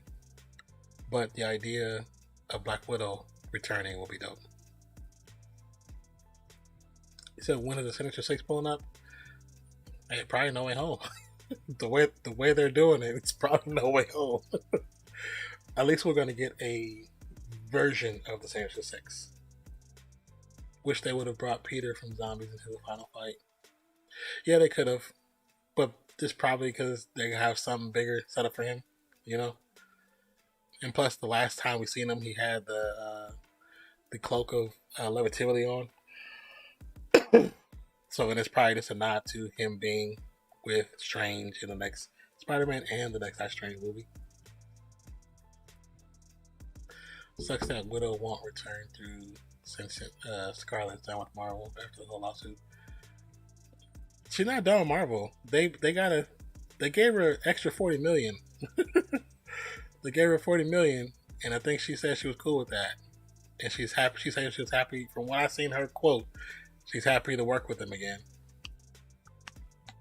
I think they gave her like $40 million. So she probably made a cool 100. And plus, because of the lawsuits done, they're releasing. I believe they're releasing the Black Widow movie on the platform soon. Did they put it on already? Let me see. Bro, all I gotta do is threaten to sue Marvel. Well, I mean, not necessarily, not you, but you know, if you're an actor for Marvel. But from what I had seen, they did promise her something that they didn't follow through on, and even Kevin Feige was saying that you know that wasn't the right thing to do. Hold on. But also too, them selling that contract, selling that lawsuit, probably had a lot to do with the Russo brothers too, because you know the Russo brothers were saying if they don't settle and fix things, they probably won't come back either. Yeah, Black Widow. It's on here. Boom. I actually enjoy Black Widow. I like the way they did it. Do you think Venom is going to be a co-op player in the next Spider-Man game?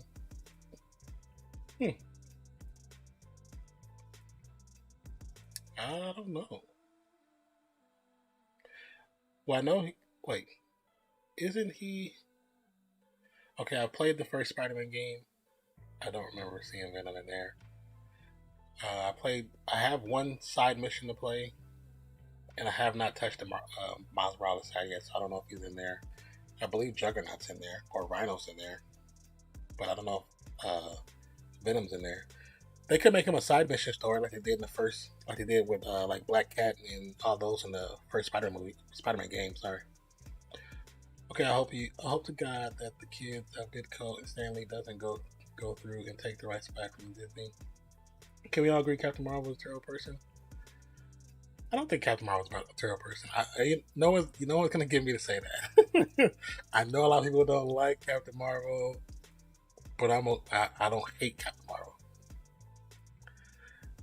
I think with the Ditko kids and the Lee stewardship of the product, I think it's probably to renegotiate to get more money eventually. You know, I think that everything will go. I hope that things go back to what they are, but it could just be for money, just to get them, make sure they straight, because they probably don't get enough split of what's been being made. Because think about it, you know, Avengers: Infinity War made $1 billion. How much do we know that they got? Just imagine they're barely getting a few points on a movie. And even though movie royalty wise, you make money in the long run, but they probably want a bigger split. And that's the least that Disney / Marvel owes them. You know what I'm saying? It's a split. I hope we get a symbiote suit as a playable suit. I definitely think in the second game, Peter and Miles will get infected. It's like I said, because now that they've truly introduced Venom into the universe, it's definitely a possibility. They probably were focused on getting his movie situated, his first one, before they really introduced him to the games. They, like, both games, I know the first game was done, but the second game might have been already planned out before the first movie had taken place. Bro, this $1 million a year isn't enough. We want more. Can't afford our second yacht. That could be what it's about. they might just want to buy a couple more Teslas. You know what I'm saying? I don't know. I've never had them kind of money. You know what I'm saying? So I have no idea. There's a new video game trailer where you see Peter and Miles together and Venom at the end. It almost seems like he is with Spider-Man. Have you seen it? No, I haven't.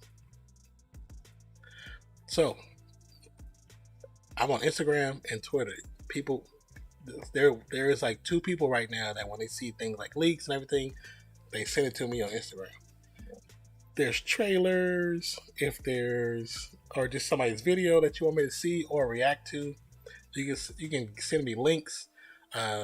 There's let's see, you're on Twitch, there should be a link in the description of the video for the Nonfiction Discord, and there should be a link on Twitch for the Nonfiction Discord, and you can send me stuff there. There's a channel on there for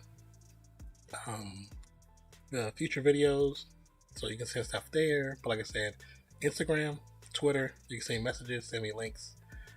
I definitely do reactions for stuff that people send to me. I'm working towards using kind of this layout I have here.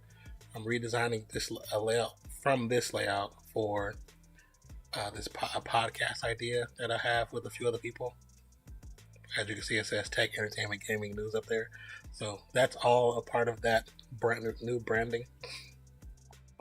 So you can send me anything, articles, videos, other people's reactions, to kind of say, hey, have you seen this? You know, did you see the Multiverse of Madness concept art leaked? I did not. I did not. Well, if you need a graphic artist, I could help out. Oh, really now? I mean, just gonna be honest with you. I don't have money to pay nobody. I was hoping, I was like, man, I really need a second. I need a editor. Because there's videos I want to do, but I don't have time to edit everything. I just don't have time.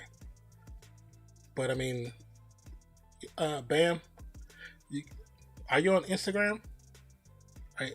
If you want, I'll say it like this. If you want to work together and we have stuff that we can do together, that'd be dope. 100% dope. If you're trying to build your portfolio, I'm 100% with it. If it's something that I need, I'll definitely hit you up. But are you on Instagram and Twitter? If you're on Instagram, I'm Nonfiction on Instagram. Send me a link so I can check out your stuff. Or if you have your portfolio or a link to your portfolio, you can post it. You might be able to post it here on Twitch, but post it, send it to me on Twitter, Instagram, Discord.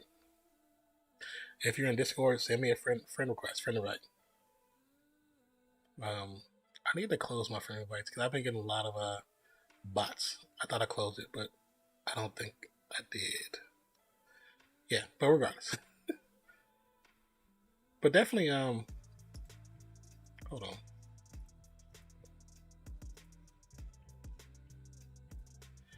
Yeah, man, what's your Instagram or Discord? Well, on Instagram, just put Nonfiction.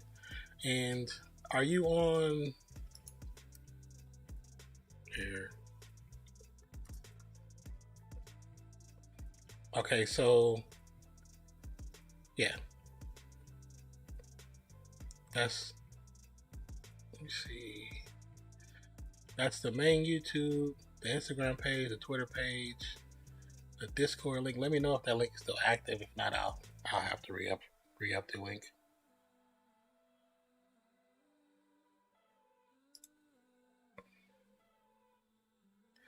But yeah, definitely hit me on Instagram if the Discord link's not working.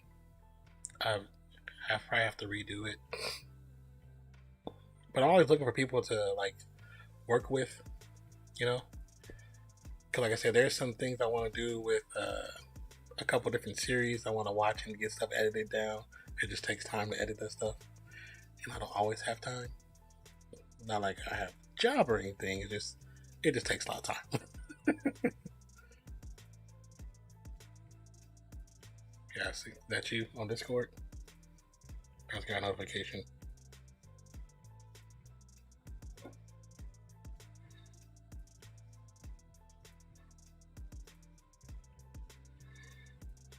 It just would, like, if I had somebody to do that stuff, it'd be a lot quicker.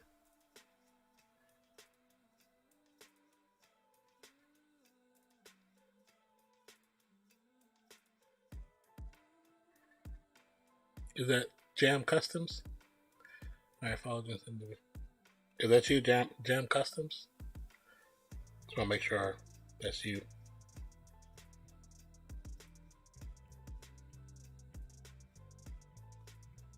Yeah, okay.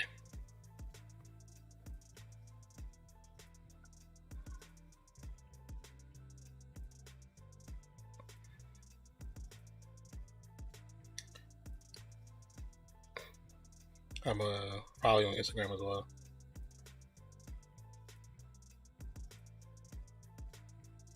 Okay, I got you.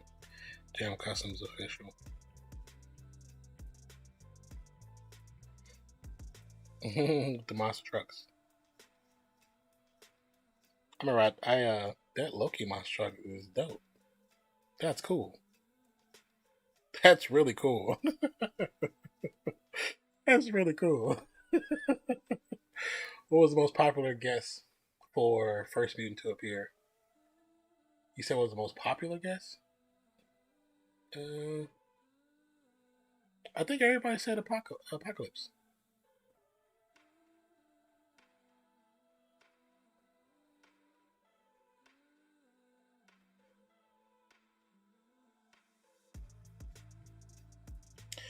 When I was in I started out after, totally off subject. It's just the monster trucks reminded me. Out of college, well, in college too, I did video for sports and stuff like that. So I've done some work with like ESPN, like ABC, CBS, and all that stuff, Horse TV, all that crap. But I actually shot monster trucks when it came to my college. It was pretty fun. Them joints is loud. I didn't realize how loud they were.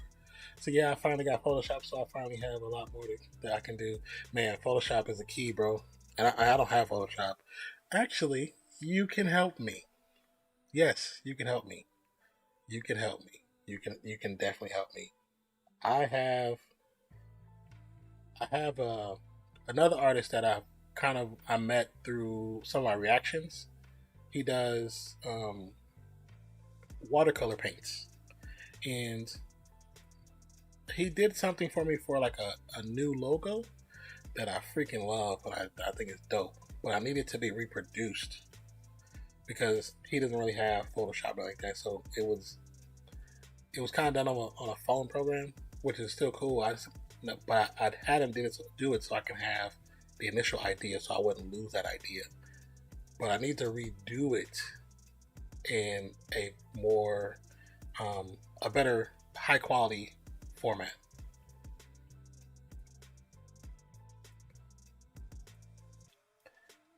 I'm used to recreating stuff like that. I can definitely do it. Okay, yeah. Do me a favor.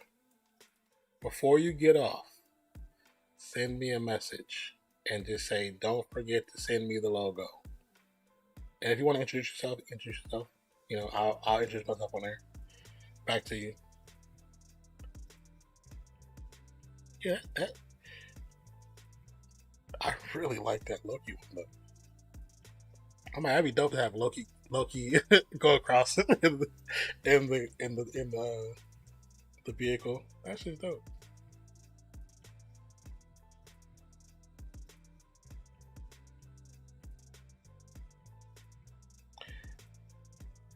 You really got some good work though, bro. I like the recreations.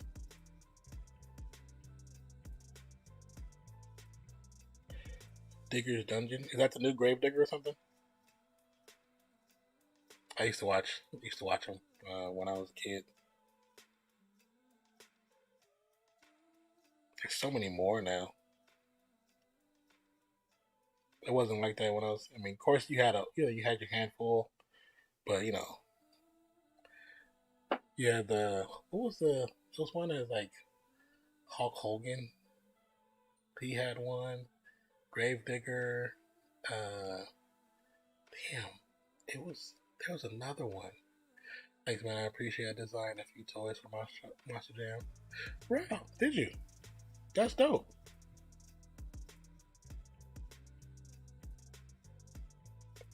Oh, that Superman one's cool too. I like how you kind of have that fin in the background. It kind of looks like a cape, lightweight. That's dope. I like the general idea behind that. I don't know if that's what you meant for it to do, but that's how it looks to me, like it's a cape. Oh, I see the toy.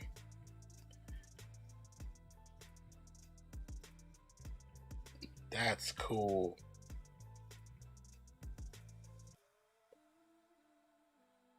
That's cool. And the wheels glow too?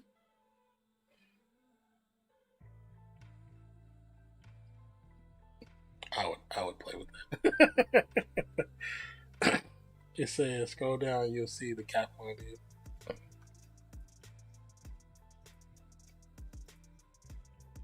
Oh, the what if one. The zombie cap one. That's cool. I like that. That's dope.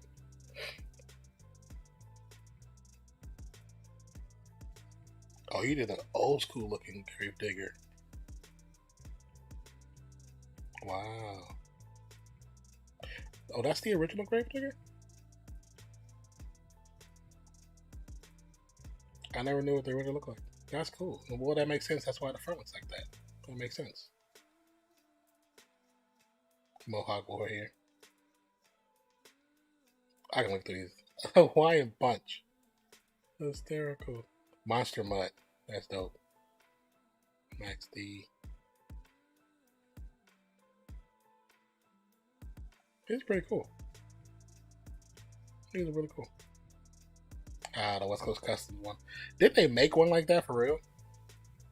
Did they do something like a vehicle just like that?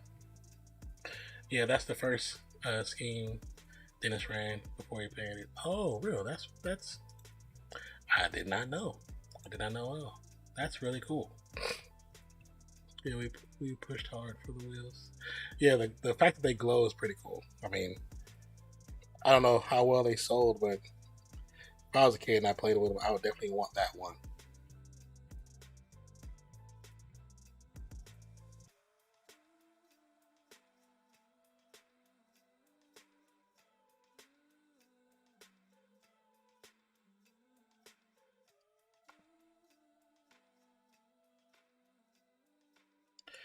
Wow.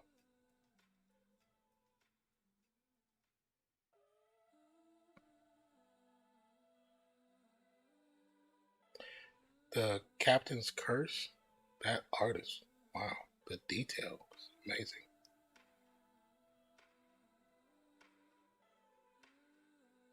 Is that on a canvas? Is that Captain one on a canvas? Yeah, it was a 5,000 unit exclusive, and there are only like 500 left. Wow, we broke the website. That's fine. That's cool, man. That's really cool.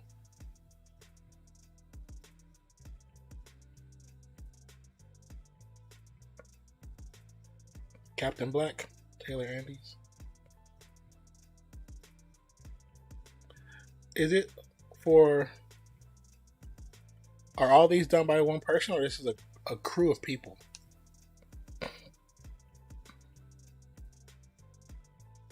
Oh, the Spider-Man one. That's cool. Miles Morales. That's really cool.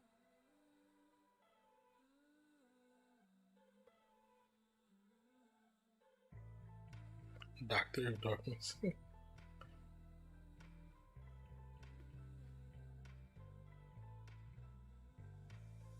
Alien Invasion. That's cool. Definitely futuristic.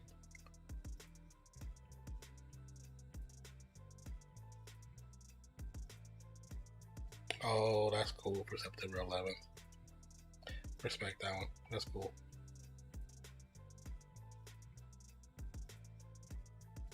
Oh, wow. The Chadwick Forever. That's the cool.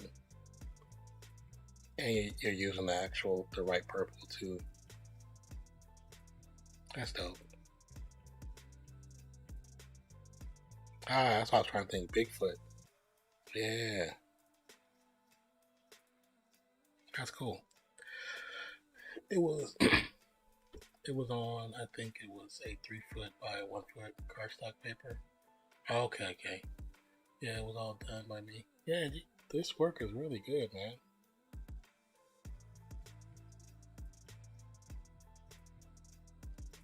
I like that the Black Panther one though. That's cool.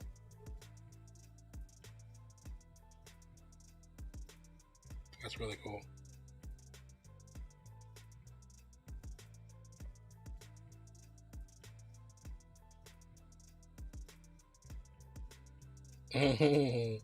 The monster one. That's cool. It's crazy. Look, like it's like from a game. The way it's positioned in the coloring.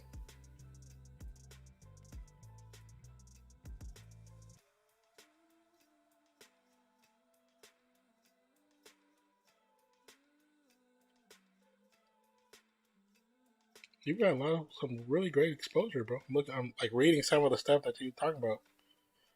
That's pretty awesome.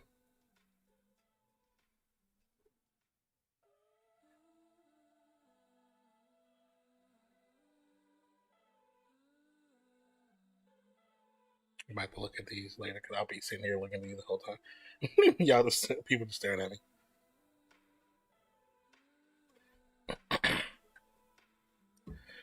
But I think most of the questions seem to have stopped. We've had some really great conversation about the What If series as well as the MCU, the current MCU, and what we'll probably come to expect in the future. Thanks, man. Now with the Photoshop and this new computer, I can do a lot better quality work. Before I was working on a $200 Walmart laptop. Now I got a MacBook Pro. I'm having a lot of fun. I know that $200 Walmart. That's how when I first started streaming on Twitch. I started out with a Chromebook. It was $150. It helped in the beginning. It's literally sitting collecting dust because the motherboard decided to say, "Hey, does not compute." So I have to get a gig stick that's about 10 to 20 gigs to reboot the whole thing. So I haven't had the opportunity to do that because I don't have the money to buy a gig stick for that. Barely can pay bills right now. But I definitely know starting from bare bones and kind of building yourself up. I'm currently on when we got this it was brand new, but it's an MSI gaming computer that my brother bought for my birthday about 3 years ago. It's doing well, and I've done a lot of my editing on it. I'm all the OBS stuff is done on it. I can't really game on it and play on the same time. It won't happen. It won't work, even though I doubled the memory. I've doubled the. What else we do?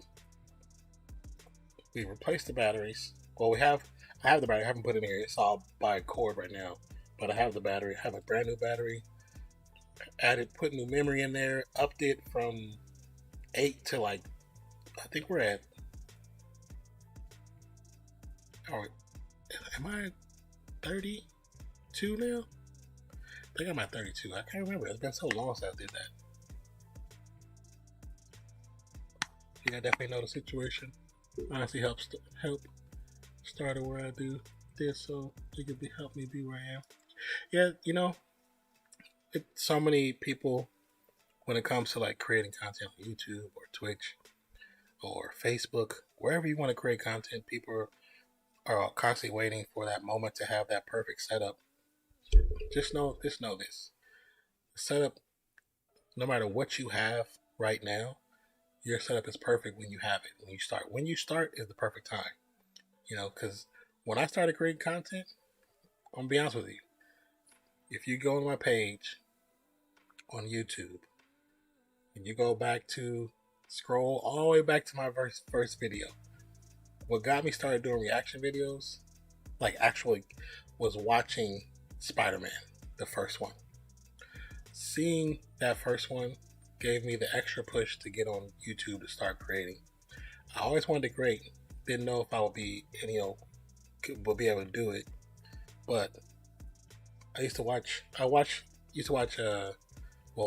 Logan Paul from when he first. I've seen pretty much every video Logan Paul has had. I've seen him since the first video he started. So I've seen all the ups and downs. Tyrone Magnus, John Campia. Like, those are like some of the biggest influence for me to even get on here to do anything. There's still things in areas I want to go into, and I'm just nervous of even going into that. Like when people, like before you came on there, asked me to break down stuff, like it's not really my forte because I'm not really good at it because I talk about so much and I just talk. So I did radio. So I'm great for radio. I can just talk. But I want to get better at things like that and breaking down stuff. But I just know right now my brain isn't focused on that. So it's more difficult for me to do. You said for sure you have a great content, man. Thank you. I appreciate that. When people say that, I appreciate that.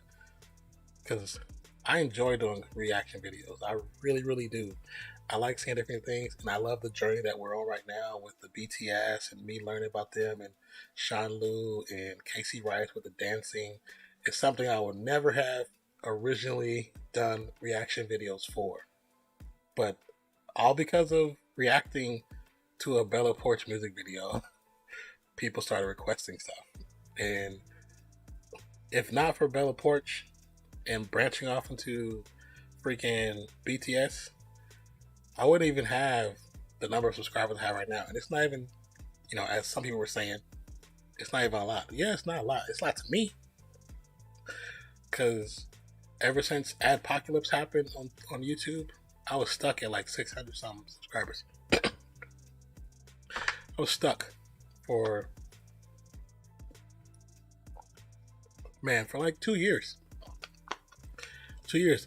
And I know you're not supposed to focus on numbers, but when you're hard stuck at a level and you don't know how to get past it, you don't know what else to focus on.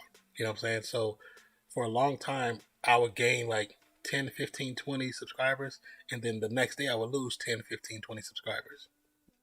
So 634 was a number I seen for a very long time.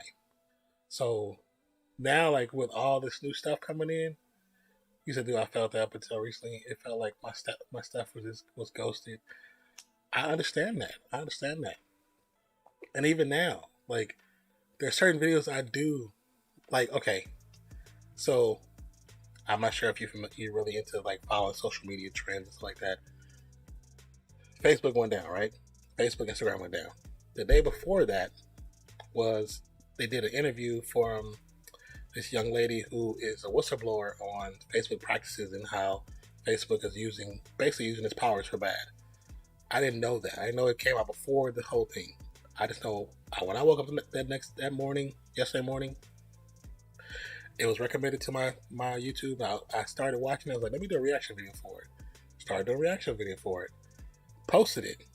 It was getting traction. Like, it was getting some decent views. Like, because I'm a small channel, I might get the video that have 8 views. I might get one that has 10 views. I might get one that has 1,000 views.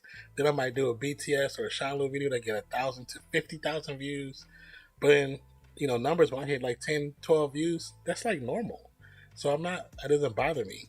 But that 60 minutes video was starting to pop, and all of a sudden this morning I get an email. It's blocked. Like they blocked and removed it. They didn't just block the footage. They removed it from YouTube. Like you can't see it right now. Now I've taken it and put it in my my part of the YouTube where it's like for my members. So if somebody signs up as for a membership, they might be able to see it. I'm hoping that'll be the case. But I just like, you let me get almost 400 views on it. I think it was like 300, 400 views on it, and then you just remove it. Like, and it's not like I wasn't demeaning anybody. I was just doing an actual reaction to the content. Like, to me, I really believe it's fair use. I kind of want to fight it, but at the same time, I know it's a much bigger company. So at the same time, like I'm really a nobody in this YouTube world. So like me trying to fight CBS, I don't think I'll win. So it's like for me, it's like choose your battles. You know what I'm saying? Do I fight for this, or do I cower because I don't want nothing negative to come against my channel? Because I just finally got into a position where people are like, the things I want people to like the video, like the channel, and request stuff. Like, I've been wanting people to do that for years. I've been asking for it and looking for it and putting out there and posting about it. But now it's finally starting to happen. You know what I'm saying? It's finally starting to happen. So I'm like, do I fight for something that could possibly hurt the video, hurt the channel? Or do I fight for it because it should be my right to have a video where I talk about that stuff and discuss it, even though I'm not demeaning nobody. So I'm kind of like in a, do you think Facebook took down their platforms on purpose, or someone went in for the attack up for it? I don't think they were attacked. I don't think they were attacked at all. They probably took it down themselves for preventative, whatever they were trying to fix. Quote unquote, whatever they're trying to fix. Yeah, it's real sketchy how they're trying to scrub it from the internet. It's like when they,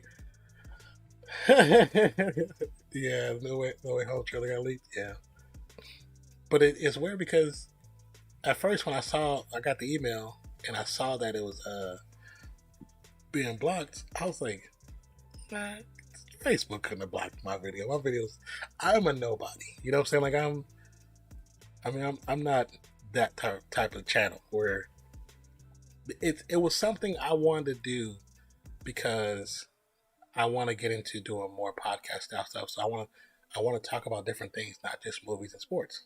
As you can see above, tech, entertainment, gaming, and news. So entertainment and sports is entertainment in there. So it was news. It was I think that the woman who came forward to talk about what's going on at Facebook, I think that's news. And I think that people that watch my videos or people that spend time on YouTube might not know about it because they don't watch 60 minutes. So I think me talking about it is important because people that look at my videos, I know some of those people are on Facebook because Facebook is how some people talk to people from other countries. And I have a lot of people from other countries that watch my videos. And because of BTS and Shanlu, my demographic is no longer just United States. You know what I'm saying? My demographic is other countries, and it's big time other countries now because of BTS. Hi man, how you doing? Hello, Maria. I'm probably gonna butcher your name, but how you doing? Welcome to the channel. So can you read comments? Yes, I can read comments. But because I have a demographic that's not just America anymore, I felt it was important to talk about that, and that's why I want to talk about it. So I'm thinking of in a new video to do, to talk about it, but talk about it in a way where I'm not showing their video because I had their whole video, and that's probably why they really blocked it. But I'm like, don't block it though. Claim it, yeah, claim it. Take your money. I don't care, but just don't block it. I'm from India. Well, I'm from America. Welcome to the channel. What part of India are you from? Well, I tried this thing on Instagram on my story. I hid the word COVID into one of my stories. Didn't type it. It was in the photo, and it was still marked. Oh yeah, yeah. It's crazy how they're able to mark things nowadays.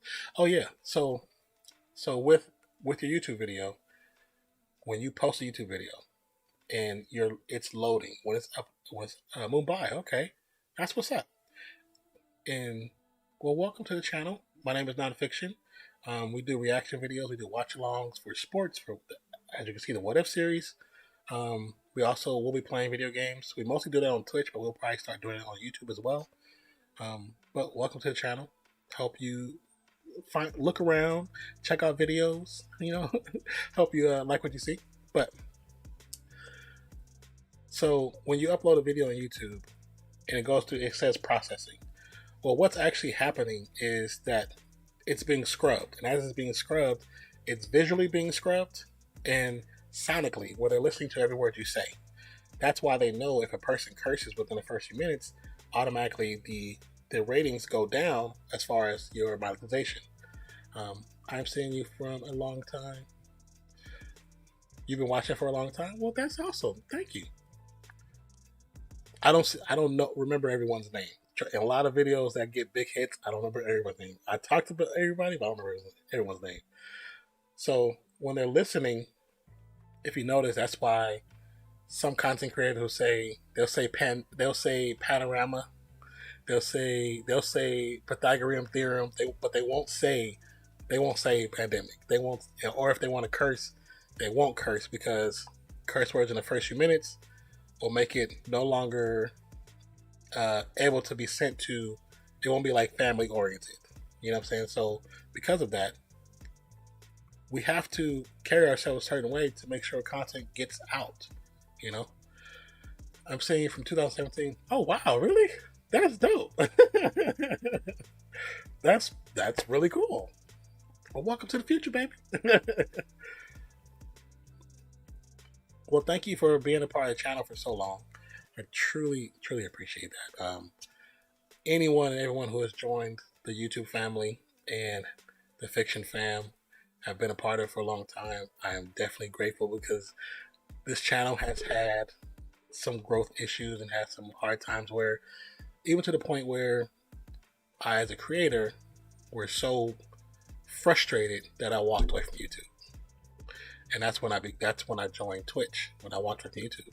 And 2017, 2018 was not a good year.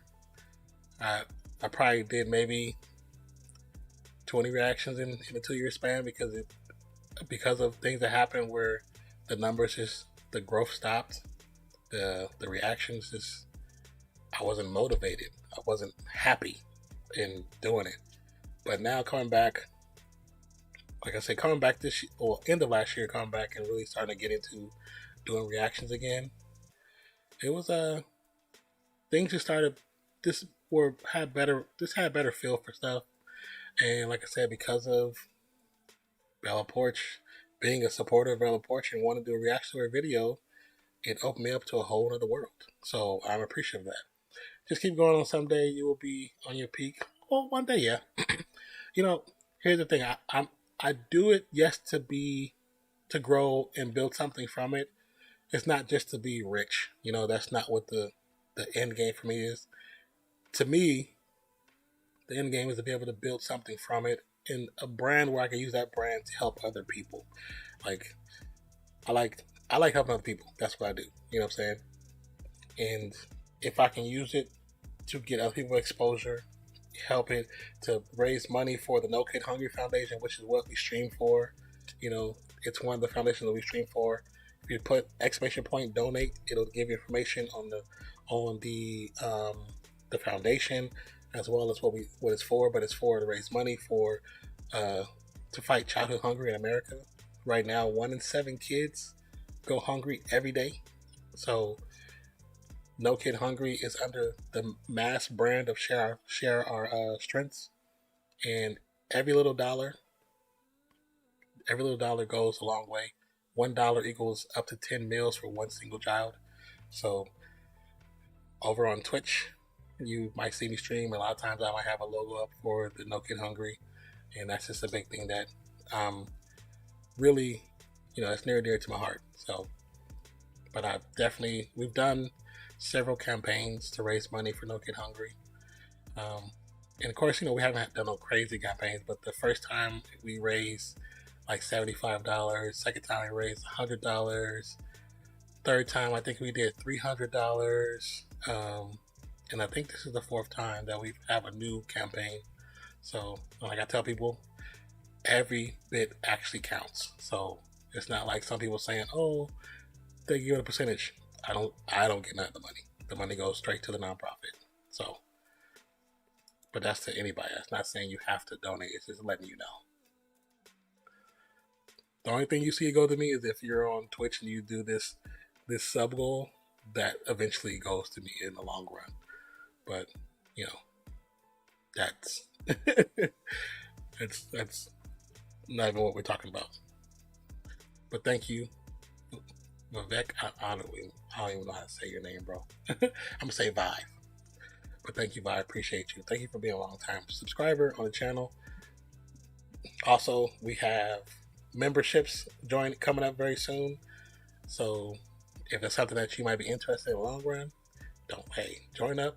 And also, it will have information for it in the Discord as soon as everything is all complete and finalized. We have our emotes already for YouTube. We have our emotes already for YouTube, and we also have what are they called? What is it called? I can't think of it right now. But we have all our artwork already done for that side of YouTube. Well, most of it done. Now that but got Bam on here, might change some stuff up just to give it a different look, different feel.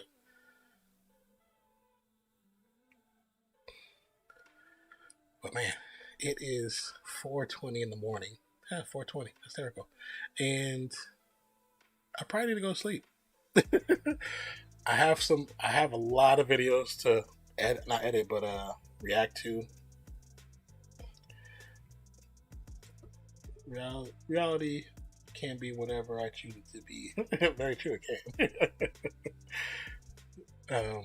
Okay, I'll always be with you. Well, thank you so much. I truly appreciate that. Like I said, I'm thankful when people come through and just show love. And I'm not saying that people have to be at every single thing we do, but just the fact that you show up and say hello, that's dope. And just trying to get people to work on both the Twitch and the YouTube, it's just a difficult thing. It's difficult. But man, this was turned out to be a really great stream. Thank you guys for being here. Truly, truly appreciative. It was cool. I really enjoyed this one. So for those who are quite active on the live streams, I believe the next one, if everything is working out well, will be for Thursday, and that'll be Thursday Night Football, I believe. Yes, we do sports streams. Just like we do watch along for TV, we do watch along for sports. We try to do Monday and Thursday night football. Killer Stream, man, thanks for the stream. Thank you for stopping by. And thank you for the follow as well. I appreciate you. And thank you for whatever connection we can build and from this point on as far as art-wise. And that'll be dope. It'll be dope. Takes a lot of guts to do streams with only 2 watching. I respect you a lot. Oh, yeah. You said, who's your team? Well, basketball-wise, but you see it. But here's the thing. I've been a fan of the Warriors since way before Steph Curry was even born. So, it's been a long time. But football-wise, yeah, I know we lost, but still. I'm lifelong. You see that hat says Oakland. Been a fan since I came out the womb a fan, brother. I'm from Oakland. I'm actually from Oakland, so Golden State Warriors, Oakland A's, Raiders. I'm a fan. And I don't really like using the word fan, but I'm a fan. Say, hey, not bad. Yes, sir. But yeah, Vibe, it does take a lot to do a video with 2 people watching. And sometimes you have to start And sometimes when when I first started Twitch, there was nobody watching. So, just to have, one or two people commenting and 4 lurkers or 3 lurkers or 10 lurkers, hey, I'm cool with that. For me, it's the Zona team, Suns and Cardinals. Man, I was really rooting for the Suns in the playoffs last year. I really was. I really was. Even though I do not like Chris Paul for nothing, I was really rooting for the Suns. So glad we finally got a good team. Yeah. Cardinals are gonna go far. They're gonna have some good seasons, man, ahead of them. You have a nice setup of camera. You can do make a lot of funny videos. I mean, well, what kind of videos would I do though? That's crazy. Yeah, this is just a setup for what if series and TV shows. This is not even, because technically, as you look at it, so next to me is the what if in the middle. That wasn't really originally going to be there. There was actually somebody else that's supposed to be a part of this. So this whole thing is part of the idea of the podcast. As you see right on the bottom, it says Ready Set Geek. So Ready Set Geek is the name of the podcast. So I have the Twitch. I had a chat on that side, but the chat technically was supposed to be another camera. But the person who was supposed to do it, they were in the process of moving and in work. So a lot of stuff didn't work out. You know what I'm saying? But so we still working on something to do together. We just we couldn't do these videos because, of course, he has little bitty kids, so he has can't be up at 2:00 in the morning doing videos with me. So you said I thought we had it with how we've been killing everyone. Then we got to the Bucks and they stopped quick. Yeah, I'm a fan of DeAndre and Booker. Yeah, I like Booker. Booker's really, really nice. You said Spotify podcast? Well, once we get episodes actually rolling out, I will have them being shared on everything. You know what I'm saying? So they will be on Spotify. They'll be wherever I can put them, basically. But I do like Booker. I like Booker a lot. He's definitely got a bright future. The only problem is I've always had with the only problem I ever had with like someone like a spider probably, but the only problem I ever had with Arizona, like basketball wise, they're just one of those teams you just honestly, just to be honest, not to say anything against your team, but it's one of those teams you just never thought to see in the finals. And I say that because since I've been around for such a long time, you know what I'm saying? Seeing so many iterations of that team. Like, even if you look at the Warriors from 2000, the Warriors, the way they play ball was actually modeled behind the Phoenix system from like 10 years ago. Like, the way they play fast pace, all that stuff comes from Phoenix. It all comes from Phoenix. It was all implemented from their style of play. The only problem is Arizona back in the day when they had, Thunder Dan and all them, like, they didn't have, everybody wasn't a shooter. But if they would have had shooters back then, yeah, they would have won a title back then.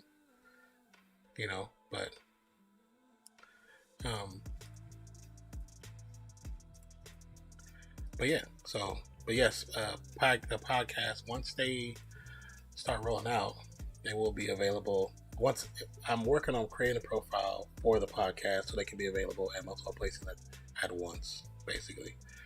So I'm still working on that. But we'll see. We'll see how everything works out. Like I was telling Pam earlier, this episode I did for the 60 Minutes thing, I was hoping I'd be like the first episode would not really be in the first episode, so it would be like my 000 episode. And then I have another idea. I was going to talk about this possible Wolverine casting and a few other stories for an official first one to see how it come out. And I have an overlay already set up and everything, kind of with this same stuff, but my camera is a little bit longer. It's like a bigger picture, a little more close up. and then it's an open space where the what if and the chat is, so I can pull up articles and show pieces of videos and stuff like that, and talk about in more detail.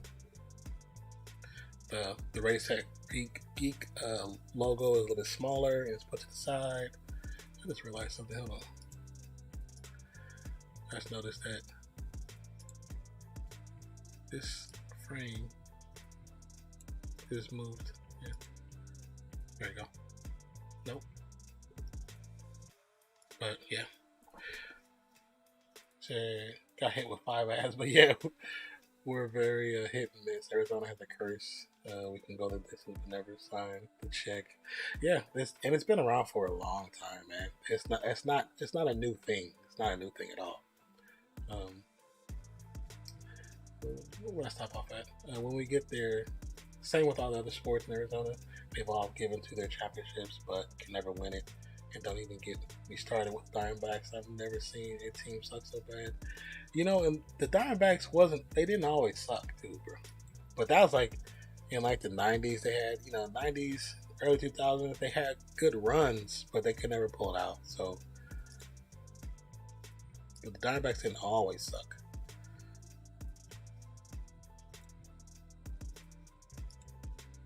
That might work. That might work right there.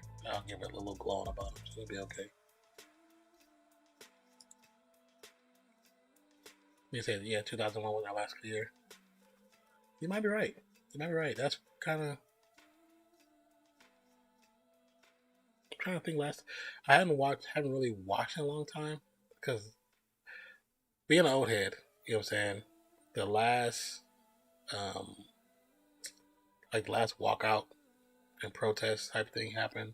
The strike that like deterred a lot of us because baseball used to be my first love. Like baseball was like my first love, and then when the first strike happened, I think there's been 2 strikes. I believe it was 2.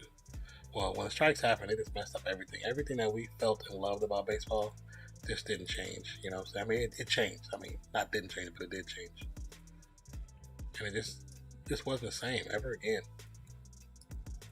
And you just realize how much of gold diggers the damn owners were.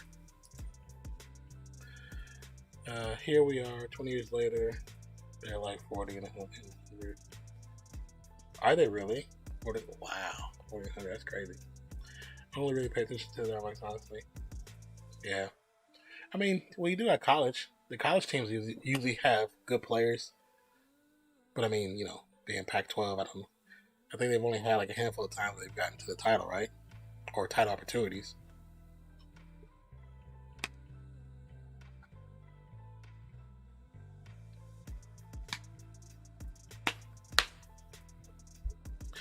Yep, that was a lot of sugar. Didn't imagine all that was at the bottom still.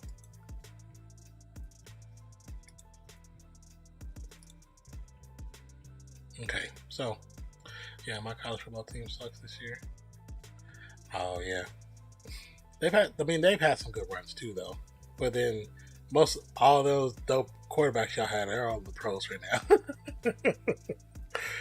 But college goes through its lows, so it just depends.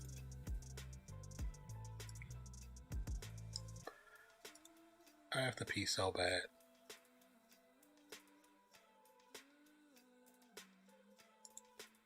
Oh, the super chat is up. Okay, it is up. It's just the membership is not up. Oh, okay, the membership is not done. Okay, I think that's not showing because I haven't done that video. I have to do that last video. It's one of my I forgot what you call it. It's like a check mark I have to do. Itinerary. There we go. I have to do it for it to be finalized. I have to do that, and I have to do a welcome video for members for it to be up and ready to go. We haven't won a game in a while. The rival game we lost 70-7. Wow. According to reports, Spider-Man will try to kill Green Goblin just like the U.S. agent killed one Flag Smasher. This means there will be a major death scene in this movie. Well, they've been saying Technofist that there's going to be a major death. Every Spider-Man has had a major death in the series. So because Tony already died in Endgame, that's not going to be the major death. So it just depends on who it's going to be. It's going to be someone's going to die to take Peter to that next level, where he's going to have to be the ultimate hero. We lost to this team. We haven't lost to since before World War II. We play them every year. That's not good. That's not good at all.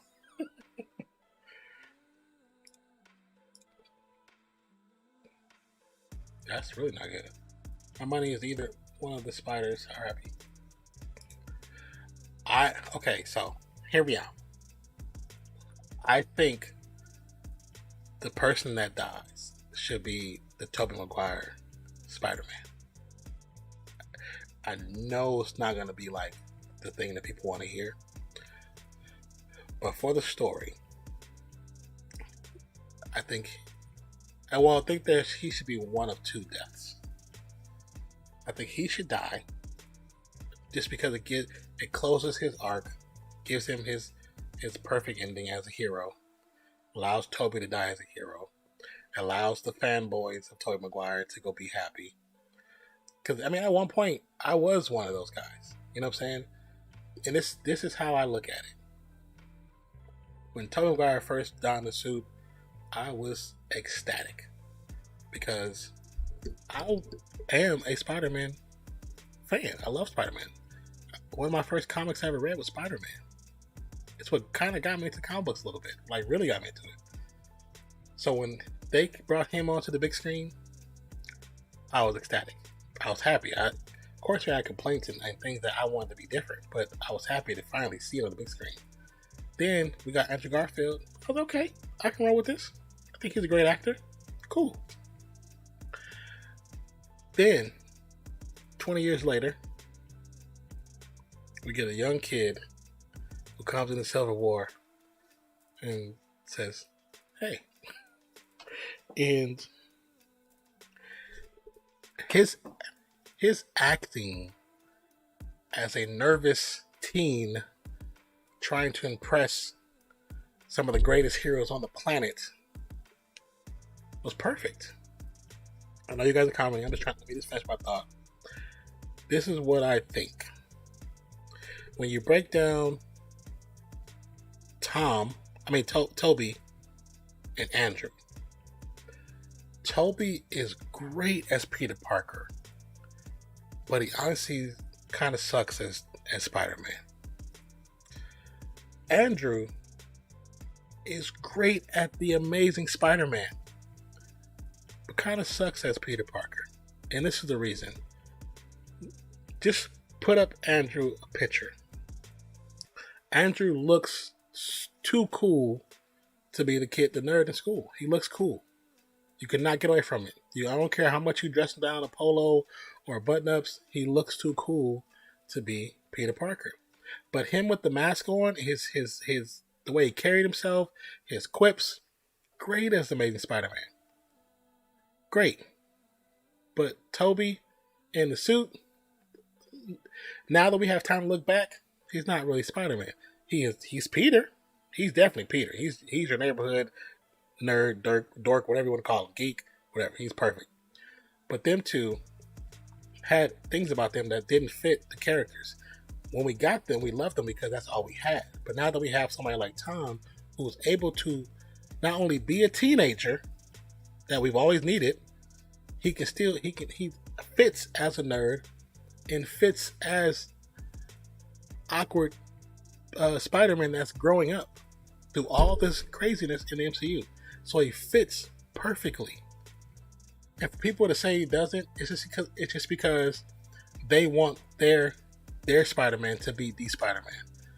If we take it down logically, Tobey was cool. Andrew was cool. Tom fits perfectly. I feel like it could be Andrew. We're not enough people will be that mad about it, but it will work. He's already basically lost everything besides May, so he's kind of in that mindset where he's okay with dying. If there will be a second trilogy of Spider-Man, then they don't need to use Title Like Home, because Homecoming, Far Away From Home, and No Way Home always have to home. Young kid from Queens. Young kid from Queens. For sure, Andrew was the best Spider-Man. Tom was the best Peter. Tom was the best whiny stalker guy. But that's why like people talk about like the Toby, like what were they calling him? I forget the little meme name where he's the dancing Toby with the Venom Toby. I honestly did not like that Spider-Man. I didn't like it at all. I liked what they were doing with it. I didn't like what they did with him. But Tom is the best Spider-Man Peter Parker combination, especially as a kid, as a teen. As soon as I'm getting my powers, he fit perfectly. Yeah, Bully Maguire. I can't stand that. I cannot stand that. I can't stand that. And when I see those memes pop up and they throw in movies, I just be like, why are you doing this? This character is so stupid. You're telling me all of a sudden he gets the Venom suit and now he's just like, I can't stand that. He said, okay, in my opinion, The Amazing Spider-Man 2 is my favorite Spider-Man movie. The Amazing Spider-Man 2 is a good movie. Like, it's a really good movie. All of them have different moments where they grab you and pull you in. You know what I'm saying? And you want to be a part of that.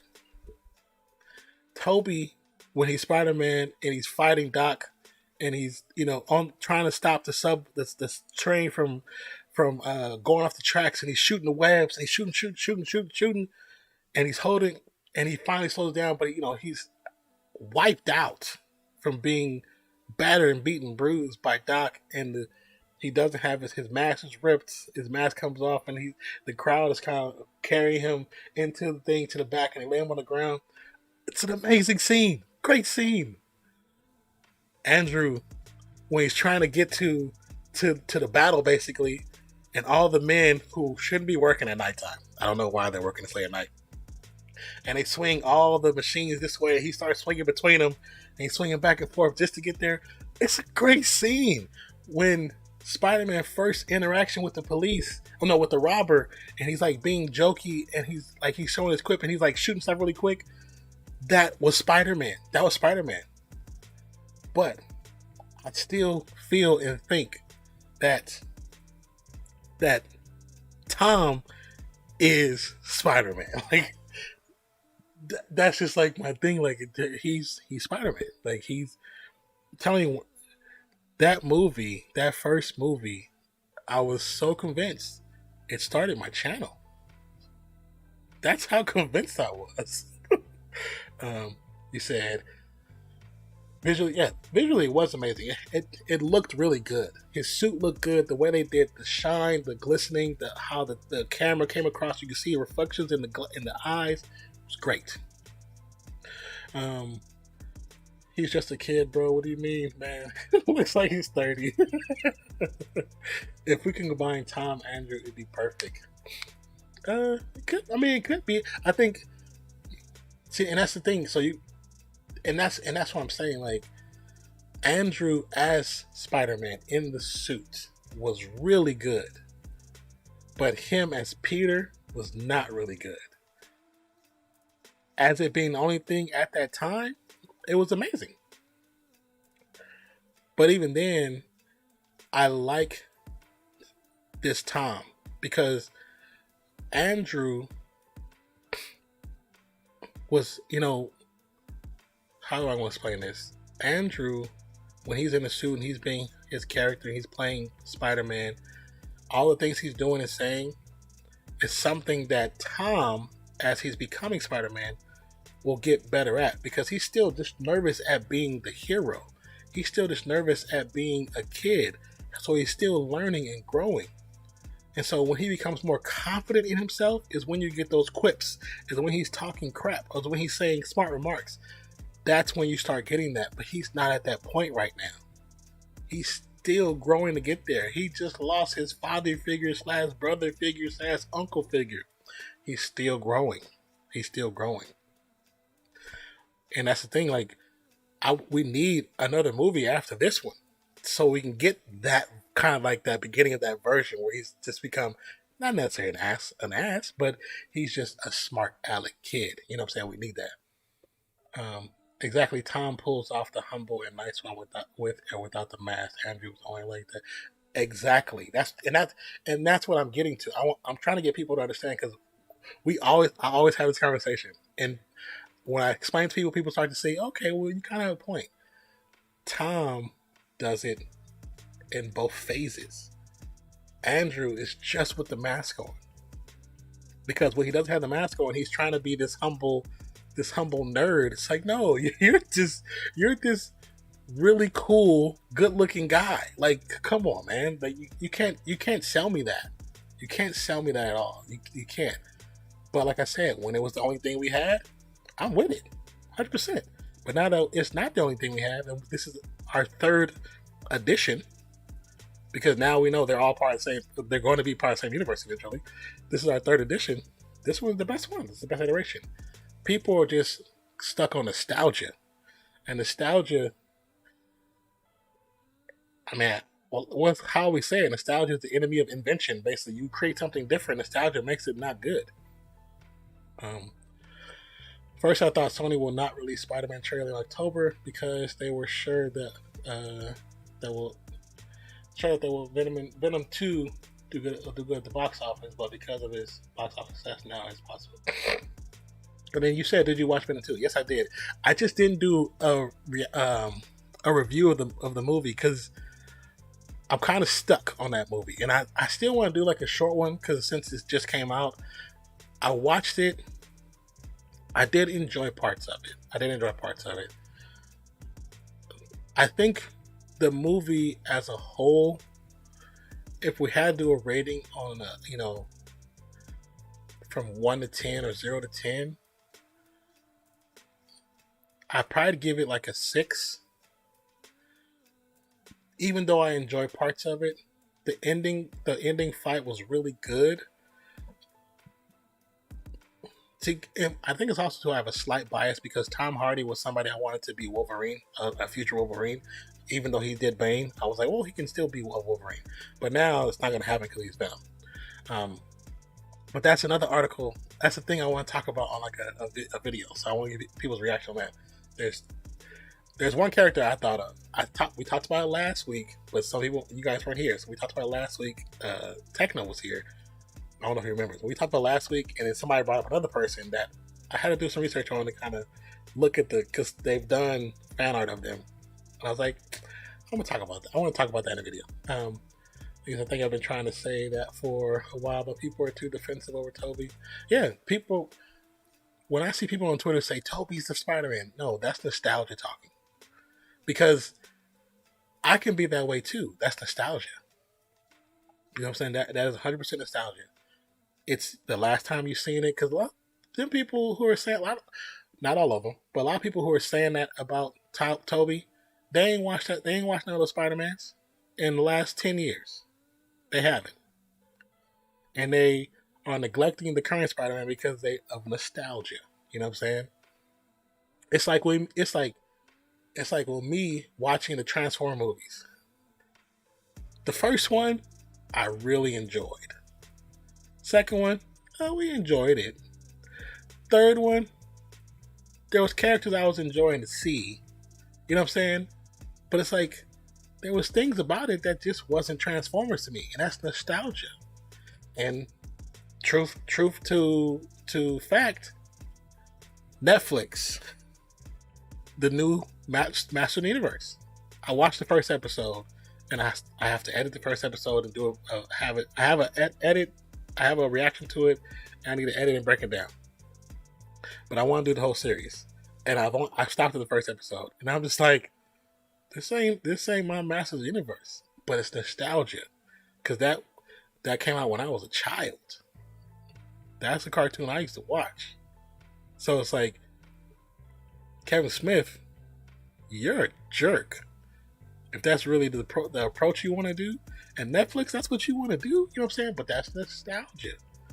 And even because at one point they had comics for it, they have storylines for it, there's a whole other story that came out in cartoon version for it. It's like, you're kind of ruining the whole idea of these characters with what you're doing right now. And you have an agenda.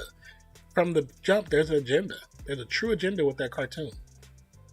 So me and my friend of mine ranked the 3 Spider-Mans by category. It's hilarious, and I feel like you would 100% agree with our list.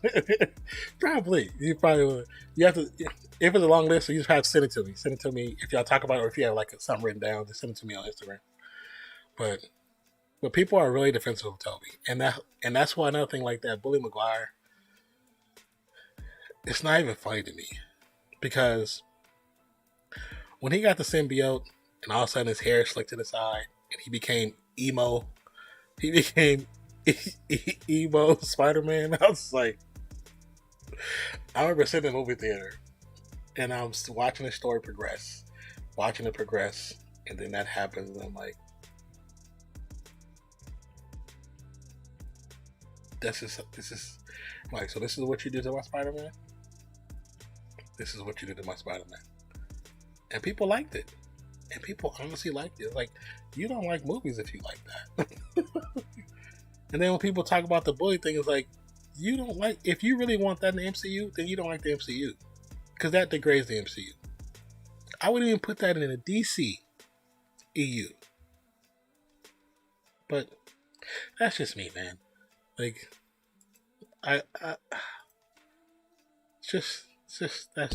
that's just not the way to go, bro. Just not the way to go.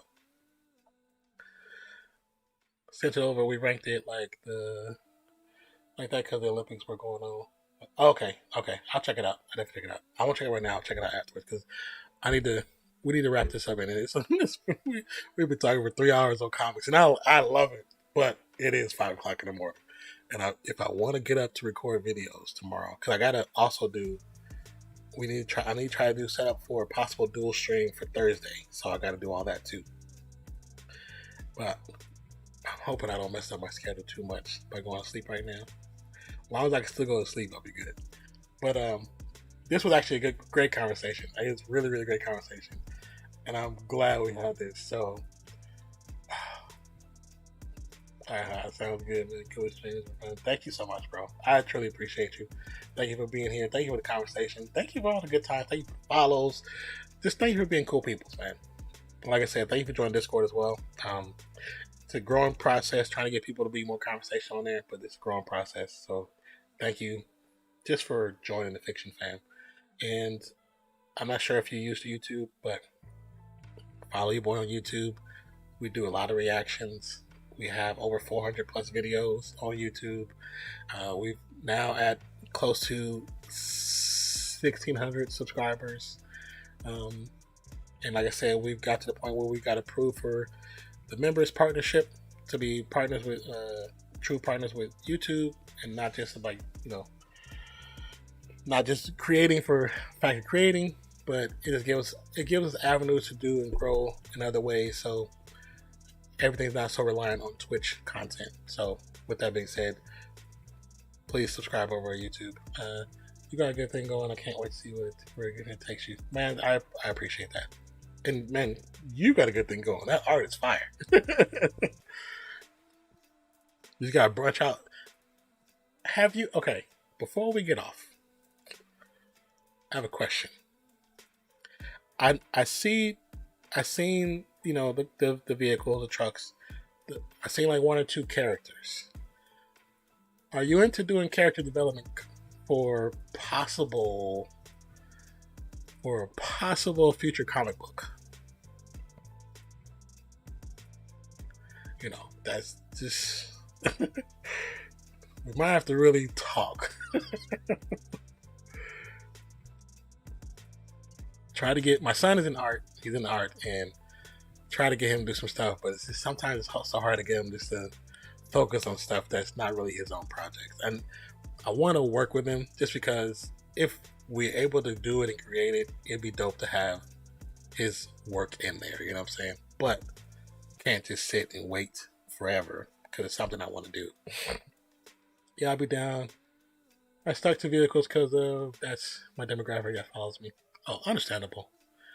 That's why for the longest time I just did like TV trailers, it's like movie trailers and some sports. Didn't really go. I would go into music because I have a background in music. I've been in music for a long time before, a long time ago. But I didn't really go deep dive into other categories until it was asked of me. And now that it's asked of me, I go into a little deeper, but yeah, man. Yeah, we'll have to talk about some stuff. We'll have to talk because have some ideas, but it's wanting to do so much and not having the time to do it. Just wish I had another 2 or 3 of me, then I can make it pop. I can have somebody that's focused on one thing at a time. You focus on that. You focus on that. You take that. We good. But yeah, we'll definitely talk more, man. And like I said, now that we're following each other and you're in the Discord, we can probably get some stuff done. What? This light right here is causing a shine, like right there. It's like throwing me off. Like I'm going this. Take that shadow away. It's just like throwing me off because every time I talk, I look this way, I see it. See, now it's here. He's like, I completely understand that, yeah. But I don't think. Hold on, let me see. It's 5 a.m. I don't think none of my people are on. I don't think anybody I know is on. Because since Minto raided over to me, I doubt anybody else is on. Oh. Really? Taka? Are you really on? I ain't seen this dude stream, and now he's streaming at 5 o'clock in the morning.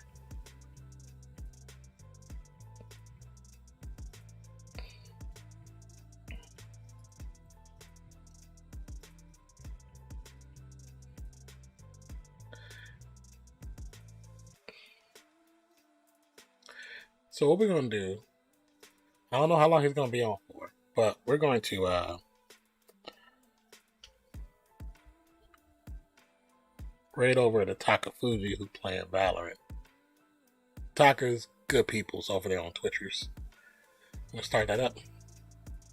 But thank you to everybody who's been a part of this stream. It's been amazing. Had so much fun. I hope you guys have a wonderful day, night, evening, morning, noon, wherever you are in the world today. My name is NONPFIXION. Thank you for being a part of the Fiction fam. If you haven't subscribed on the YouTube channel, please subscribe. If you haven't followed on Twitch, please follow. Appreciate you. I love you. Hope you have a wonderful rest of your weekend. Appreciate you guys. We are out. And I will catch you in the comments. Bam. Appreciate you, brother.